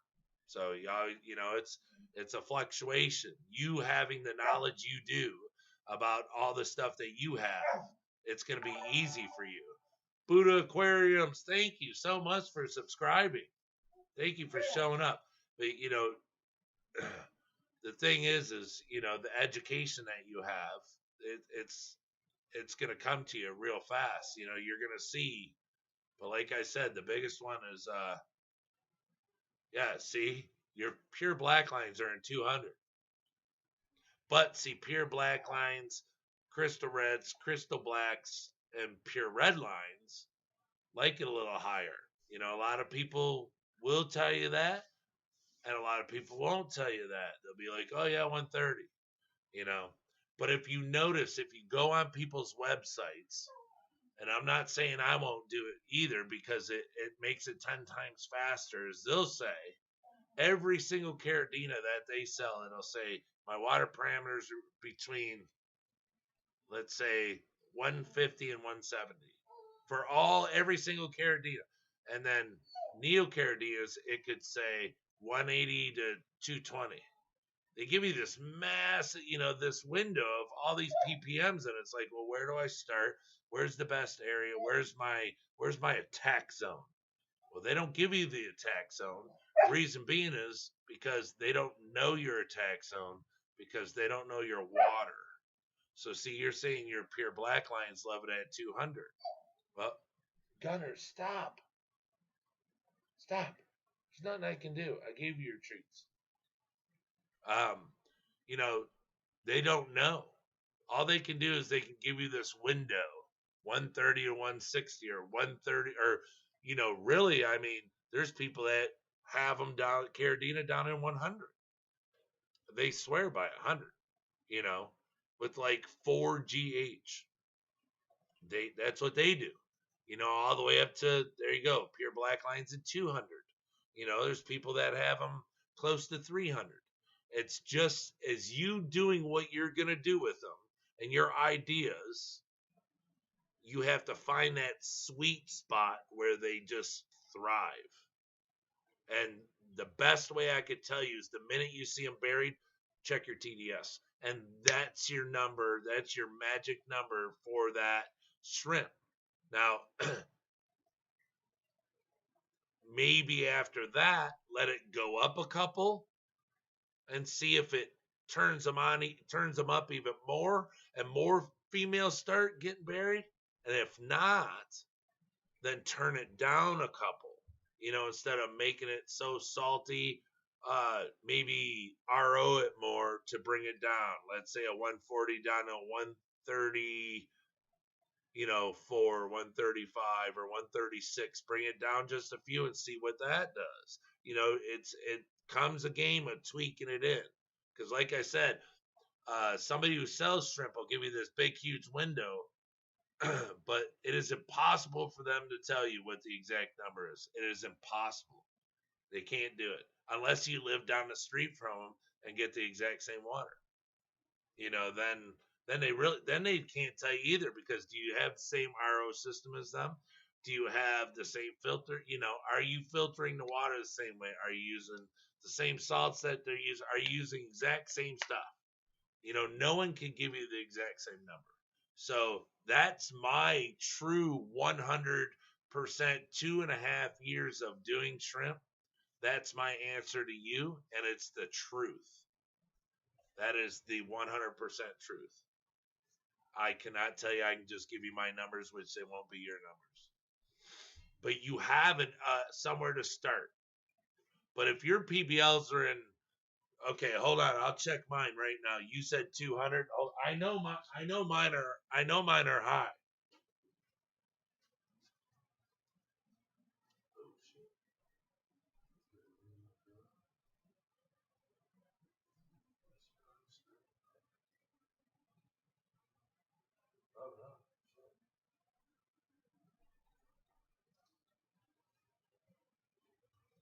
Huh.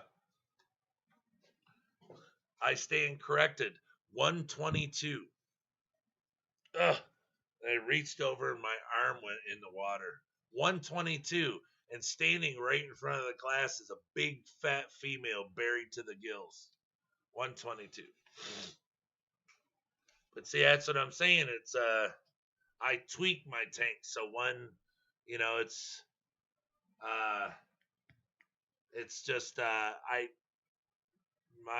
pay attention to everyone, it's hard, like you say that to keep your notes. I don't keep notes, but my notes are kind of the tank, because checking it, like right now 122 and there's a big fat female, so I'll always remember that, hey, their prego at 122, so I'll try to keep it there, because that's what I do. I mean, if my tanks are high, I just do RO fills. It's kind of like I start from scratch. I take it down, because that's the biggest thing, is going down in a TDS won't hurt the shrimp. Going up in a TDS, in my opinion, does. That's what'll kill them. So, but that's just my opinion. I don't know if they can do huge jumps. I was always told they can't, but I've heard from big breeders that,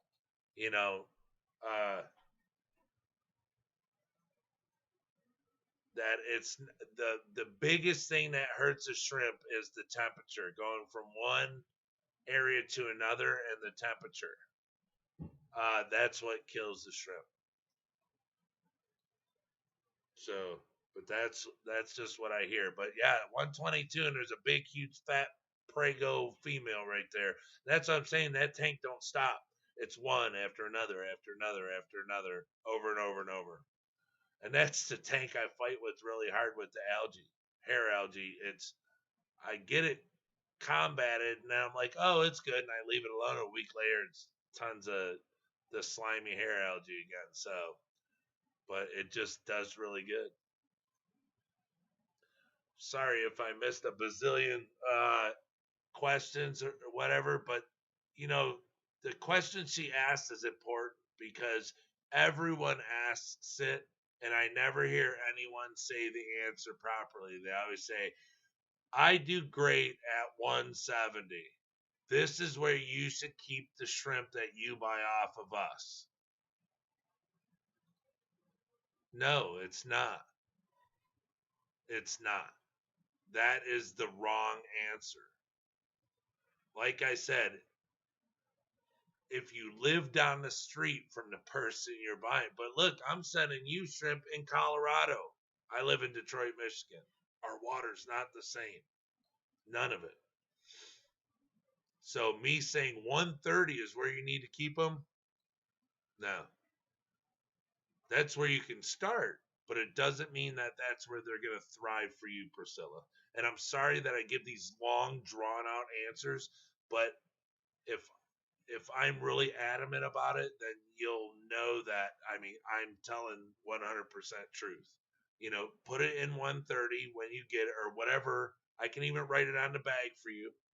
You know what they are in my tanks. I'll write it on the bag, and then or test it when it comes to your house. You'll test it, and then just tweak your water close to that, but not higher than that, and then you can put them in it.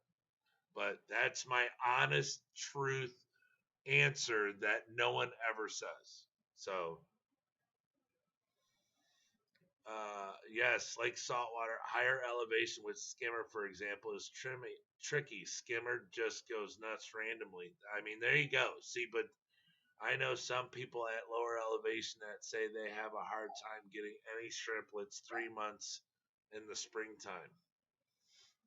See what I'm saying? That's what I'm saying. It's if you know that answer, if you know that where you live is different than someone down here or something, then you're that much further along, than someone starting out or someone not taking that into consideration. That's the biggest thing that I try to tell everybody, but I can't answer it in a 10-second answer because that's what I'm trying to say. Other people,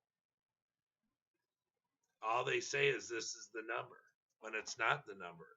It's just what I keep it in. But, no one says it's not your number, though.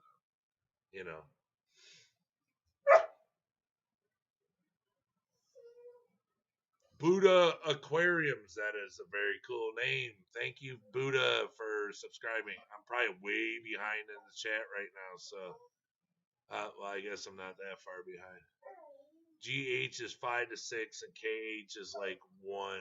If I lower the TDS with RO water change, the GH goes to crap. Yes, well, here's the thing is that's because it's like wearing out. So do your top off, so RO, but do your water changes with regular remineralized water. So like, I don't know. It just, what do you want? What?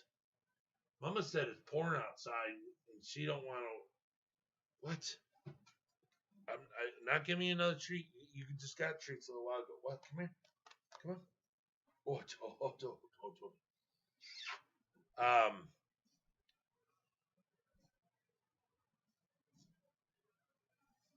Right. Don't chase after. Yeah. Don't chase if it's not broke. Don't fix it. Yes. And if I have it to where like I'll TDS or I'll RO my water and it drops my GH down. But because like the TDS will be high because, and I don't remember because I put the Flourish Excel in, a couple drops to feed the plants. I do 2 drops a week, so the not plants, so the mosses will really, thrive. Because look, I'm sorry, but the mosses when they're big like this, they just eat all the nutrients out of the water. So I just add a little more. Well, that little bit shoots the TDS up because now I'm reading all that stuff. So sometimes I'll be like, holy crap, how did I get to 200? Well, I put too many drops in, or I put 2 drops of that, put 2 drops of iron. So I'm like, oh, got to do a water change with just RO. And then I'll come back and I'll check like the pure blackline tank. I've done that because I do water changes to get the hair algae out. And a lot of times I'll just do water changes with just RO because I want to put pure RO in because whatever's caused it, if there's an imbalance in my water, I want to take it out. Well, I don't want to add anything. Well, RO water, you're not adding anything, but I don't put the salts in there every time, so it'll drop it down. And then I have to add more, So yeah, you got to watch that too. But I say top offs with RO, water changes with remineralized water, and that should keep you good to go.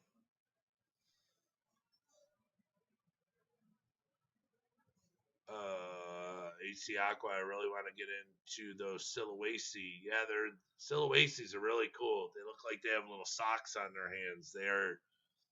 I mean, it's another species that I could sit and watch for hours due to the fact that you can see them moving from 10 feet away. If you look hard, you can see their little pincers going.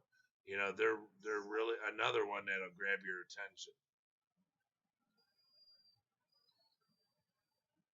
Yeah, chasing after your TDS is like chasing after your pH. I mean, if you're doing just regular water, don't do anything to it. It's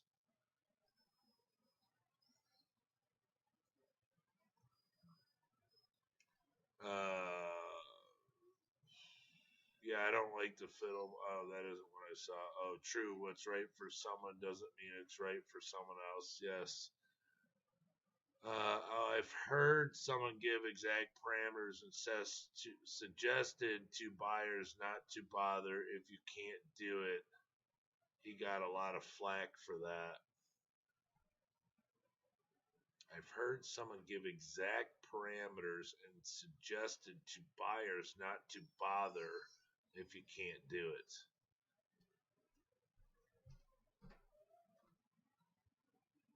They're saying there's no universal recipe.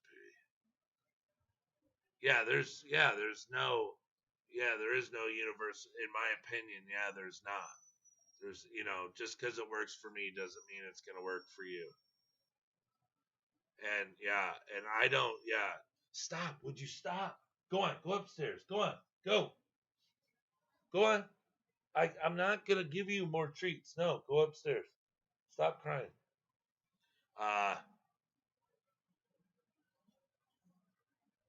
HC Aqua. I've heard someone give exact parameters and suggested to buyers not to bother if you can't do it. Right. That's what I'm saying, because it's like he's saying, well, this is what I keep them at, but if you can't keep them there, don't worry about it. It's kind of crappy. That's why I just say these are my parameters that I choose to keep them at. You can start off there and work your way to what's good for you. Because here's the honest to God answer. Who knows what the exact parameters are? Because I don't live in Taiwan where they were farmed from in that stream, so I don't know the freaking parameters. I'm just going off of what people tell me are the right parameters or where they should be kept. I mean, I could be 100 TDS too low, 50 TDS too high. I don't know. I don't live in Taiwan. I don't live where these shrimp are farmed. So, I mean, I don't know. So, I just do my best with giving her, hey, look, they breed These are the numbers I keep them in, and this is where they breed. You know, that's the best I can give you, and then you tweak them in where you live at. That's all I could say. That's the best answer. Oh, and it says you are saying no universal recipe. Yes, streetwise, that's what I am saying. It's kind of like, just because I make a hamburger and it tastes a certain way on my grill doesn't mean it's going to taste the same way on your grill because you do it different. You add different spices to your meat. So I'm just saying, look, this is how I cook it. I flip it, I flip it, I flip it. It tastes yummy. So you flip it, flip it, flip it on your grill. And what tastes yummy to you might not taste yummy to me, But I mean, then you wonder why no one bought. Well, that's what I'm saying. No one's buying because he doesn't care. That's why I try to tell people I really care about this. I'm not gonna lie to you. I'm not gonna tell you keep them at this number. I'm just saying, look, start them off at my number and then go from there. I mean, if you live in Michigan, close to me, then your water parameters, your water should be the same. I use an RO system. I use Salty B, or I use my liquid GH plus remineralizer. These are the things I use, So if you're in the ballpark with me, then you'll be in the ballpark with your settings. But if you're not, if you live in another state or another country, well, I'm not shipping to other countries, but you live in another state, then your water's probably not the same. So that's the biggest thing is, like I say about plants, why are my plants melting? Well, your plants are melting because you probably don't have CO2 like they've been injecting their plants with to make them look really good, knowing that when you get them, they're going to melt. But hey, when you got it, it looked really good, right?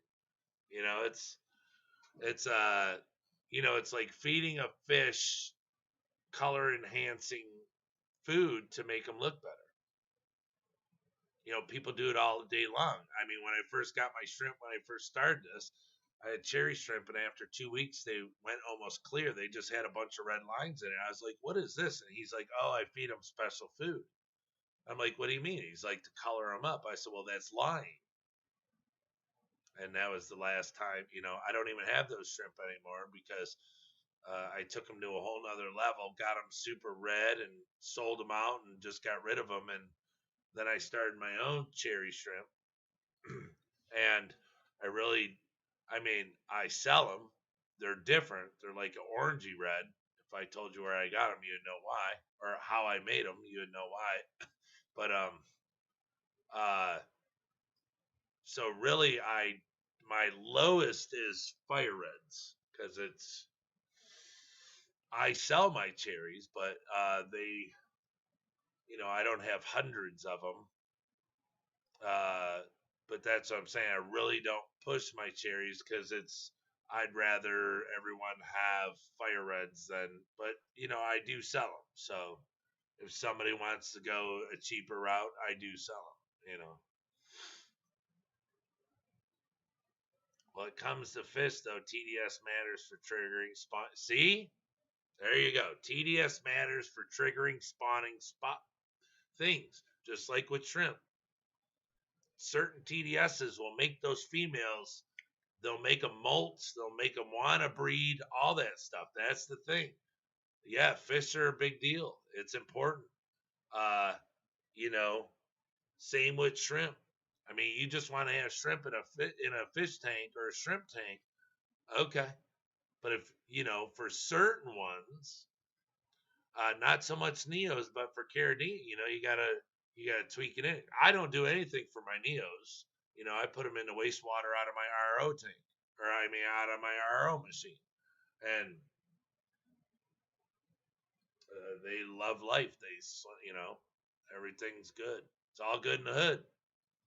At least that's what they tell me.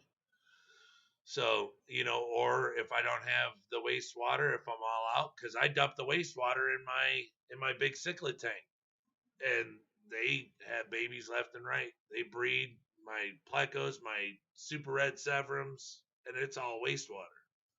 You know, so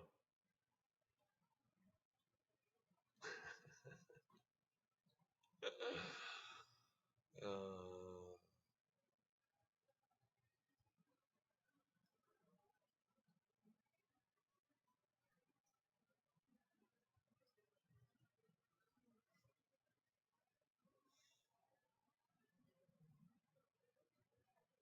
yeah, and Dan Slee says stability and water quality are more important than hitting an exact pH or GH or TDS from my experience. That's that's kind of where I'm going, because it's like, you know, it's like I'm saying, when the shrimp's buried, you test the water and whatever the TDS is there. Because with shrimp, it's in my opinion, it's different. I run everything off a TDS pen. That's all I use. I mean, I'll use my ammonia and pH and stuff like that just to check my GH plus and KH and stuff, uh, but once you get it to that certain point and you see that your shrimp are getting buried, that's what I'm saying. You keep it there. Then that's where your quality and stability of the water, you're keeping it right in that area. Now you know that they like it a little higher instead of a little lower, so now you just keep it in that area, but more or less, that's what I'm saying. Now, shrimp will breed really in anything, but where do they really turn it up at? Where are they comfortable at? It's just it's science, and I'm no scientist. But these are, you asked me what I write down and what I pay attention to. Dan Slee is saying what you're gonna find out in your water. It's the stability and water quality.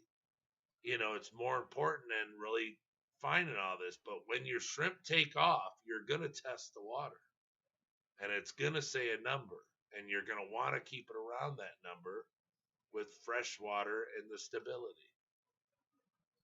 Thank you, Dan.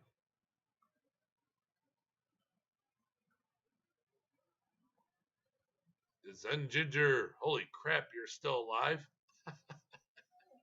What does that mean? Because I'm talking a lot, or does that mean because it's 11:49?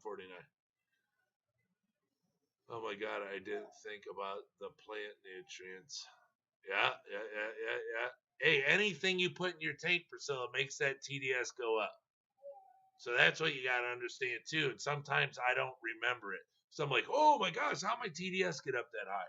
And the stuff in the plant food and stuff isn't, your GH plus and stuff like that. So yeah, you always, everything, anything you put in that water, let me say most anything will make will make your TDS go up. I mean, poop, food, all of it. Why do you think TDS goes up? Plant rotting matter, anything that'll change the water chemistry, there's a possibility that it'll make your TDS change, you know.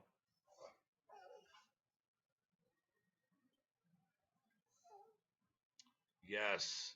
So even then, Jesse, if it's repeated instability, it's bad. If it's a water change that causes molts and gets them breeding, another story.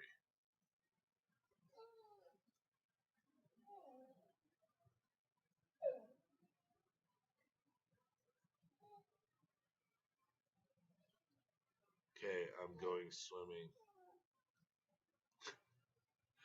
Do you feel like dancing? I always feel like dancing, but I can't dance. So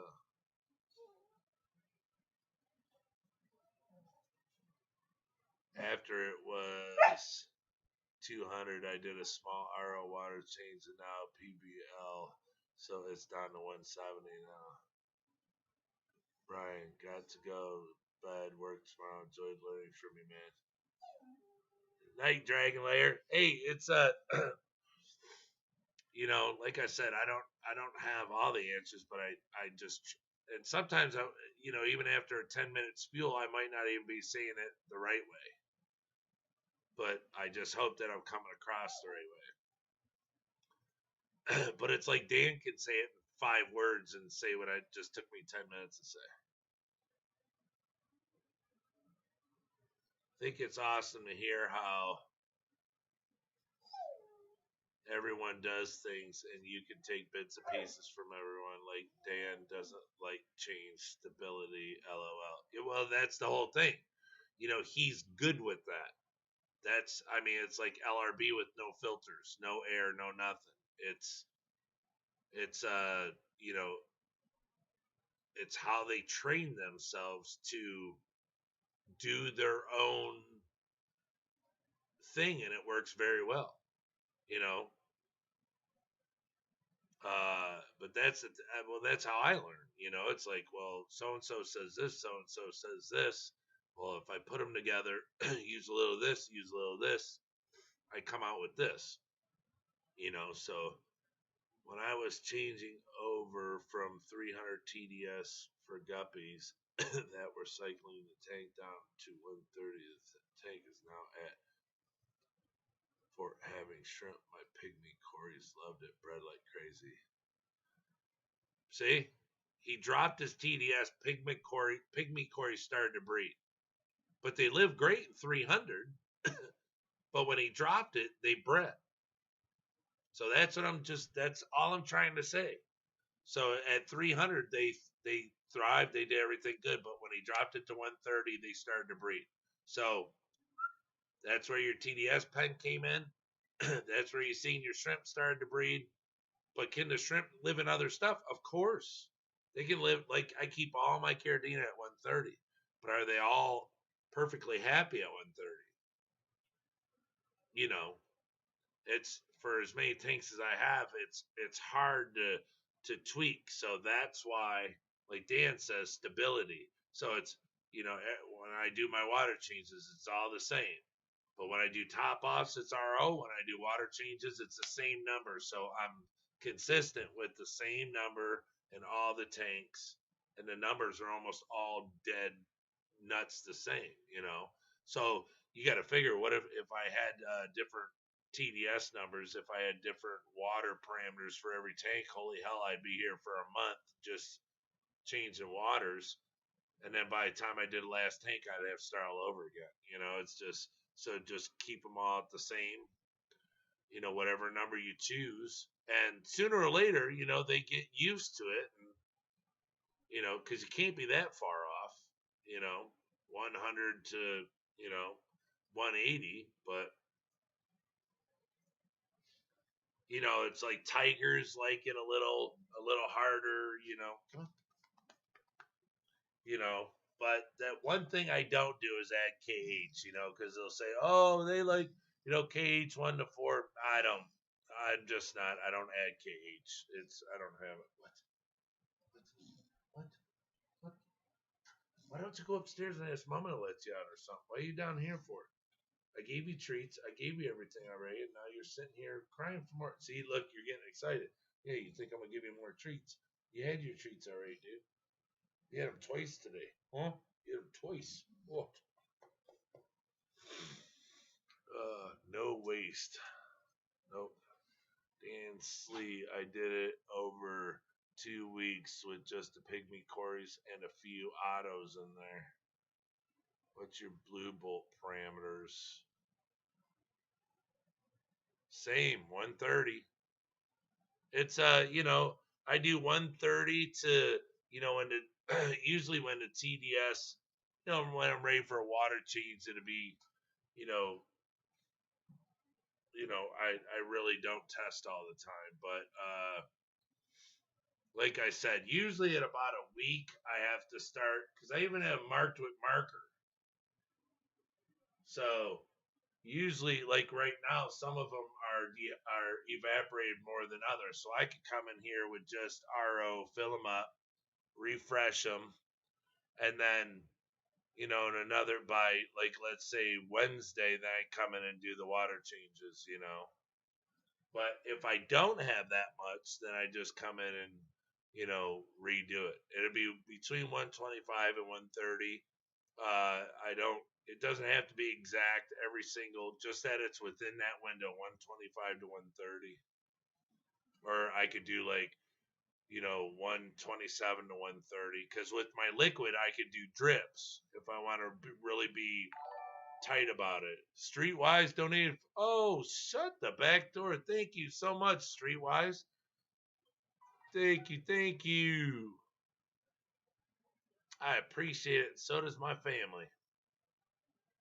Uh, so I lost where I was. It's okay.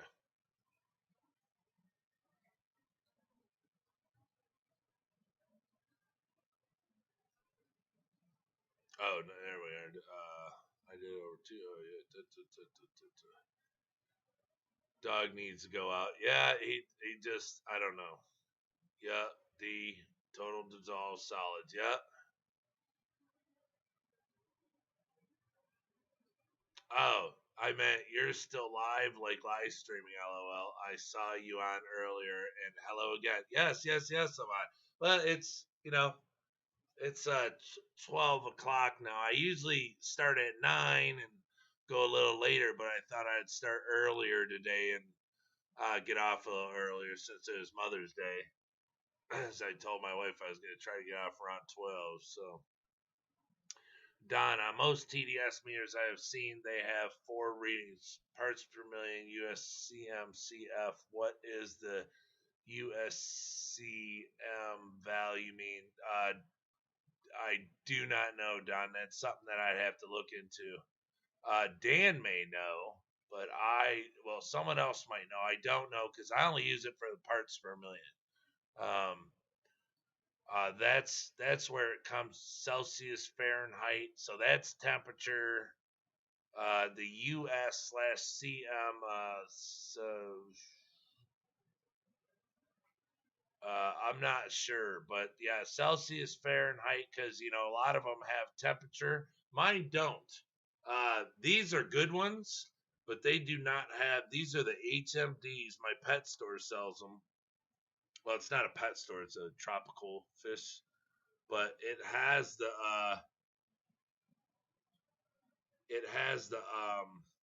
screw in the back to set it. It's got that rubber cap.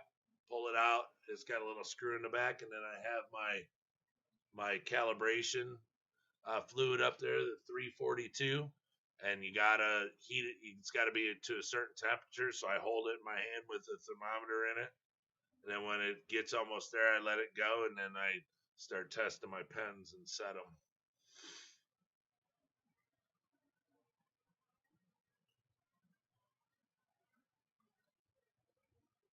Yeah, I don't add KH, Dan. That's what I'm saying. You see a lot of these guys that, you know, are on YouTube and they're like, my Crystal Reds, you know, they like this much GH and you know, they like a little KH in their coffee, you know, between 1 and 4. And I'm like, no, now you're looking for trouble. Okay, I'll just put them in tap water, you know. It's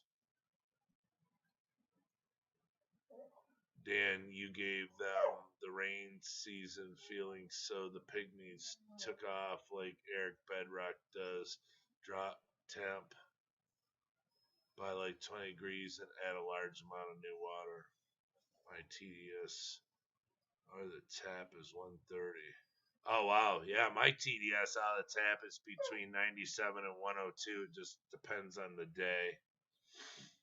KH is the biggest pain in the A for sure. Yeah.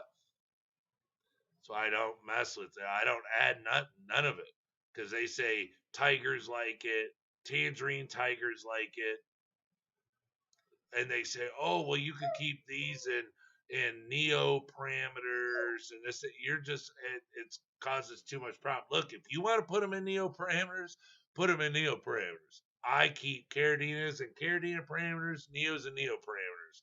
That's how it is. If you want to go switching it up, have at it. Hey, I'll tell me how it goes. I mean, I know people do it. I know they do, you know, and it works. But look, my tangerine tigers, they don't stop breeding. Their middle name is breeding. And they're in Caradino.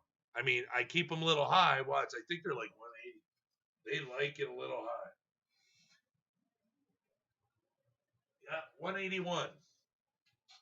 But tangerine tigers, they're tough at that. You guys see me when I video it. You know, the females are buried up in there. They like it a little harder. But they say all tigers do, but I keep all my tiger, everything it's the same. The only ones that get away with it are the tangerines because I see a huge difference. So, problem with KH, oh yeah, probably. Conductivity is what it is, I believe. Yes. Well, the TDS, it's like yeah, it's the conductivity which is in the water that it's like electricity type deal. Dansley and problem with KH is it is reactive with buffering substrate. Yeah. KH is the buffer for pH. Yes, it is. So to keep it down, you have to have no KH. Yeah. 7 below 7, it's organic material breaking down, adding acids slowly over time. Yes, yes, yes. Put them together, it's the same as vinegar and baking soda essentially. Yeah, it explodes. Yeah, only should have KH in a tank with inert substrate, and the KH is there to keep pH stable. Right, right, right. But I ain't gonna say names, but I mean, there's shrimp people out there do YouTube channels, and they say that they put KH in with their stuff. So I'm gonna have to get some tigers. Wow. I can't believe Roy died from Vegas. They say he got the Rona. That's terrible. Grew up with that guy doing them tigers in Las Vegas.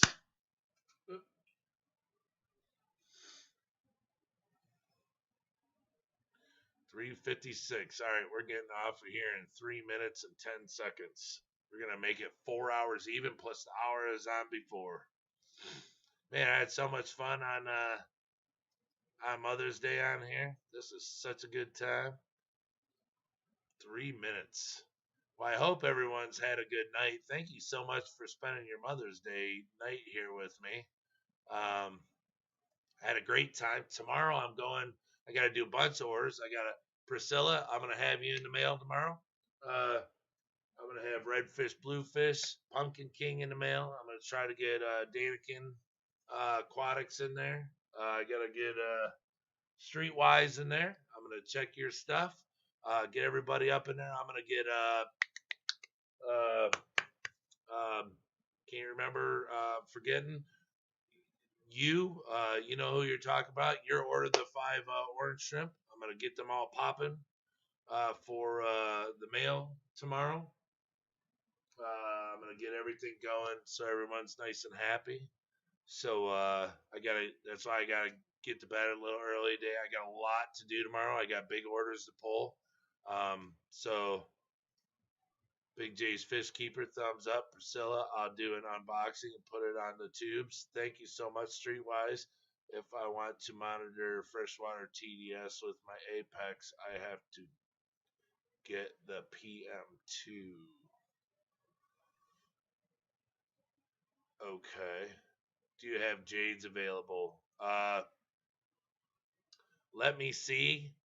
Cause I have some Jade orders. I have to see how many I have left on. But I can message you tomorrow, or when you come on here, I'll be able to tell you if you come on here tomorrow. Who's going live? We should go to Hawaii. Where Jesse's at? I have a good friend in Hawaii too. He has I think he does he might do a show. But really good friend. Do you have more Snow White females you'd be willing to part with, Brian? I have Snow Whites coming out my ears, so yes, I'd part with anything. Green Jades, yup. Yeah, Don, let me check and I'll get back with you on that. Because like I said, I don't know. Size wise, I gotta see how many I have. Okay, looking for about 8. Okay, I'll let you know, buddy. I appreciate it. But yeah, thank you guys so much again for showing up and hanging out tonight. It means a lot. Like every single night. I mean, it really, really does. Or I wouldn't say it. Um, I had a blast night because we really got. I mean, even though we were goofing off earlier, we really got down to some talking there on some stuff that no matter how much it's talked about, it's all right, Dan. Okay, I know what you're saying. I can hook you up. You know, no matter how much you talk about it, it's always good to talk more about it because we can always. Someone's always got something else to put. It's like a book. Always putting more info in there to help the next person out. So, all right, smash the like button. Thank you to all my moderators. Fish Topic, you're excellent. Thank you, Streetwise. Thank you, Sand Creek. Yes, good night to everybody. Griff Fish Room, Don. Thank you so much, everybody. You guys have a great night. Have sleep well on your Sunday, and we will see you bright-eyed and bushy-tailed tomorrow. Good night, Lisa. Happy Mother's Day. Hat Trick Farm. Hey, thanks for coming. I really appreciate everyone. I really do. Thank you so much for taking your time out and coming and spending it with us here at Detroit Shrimp and Aquatics. All right.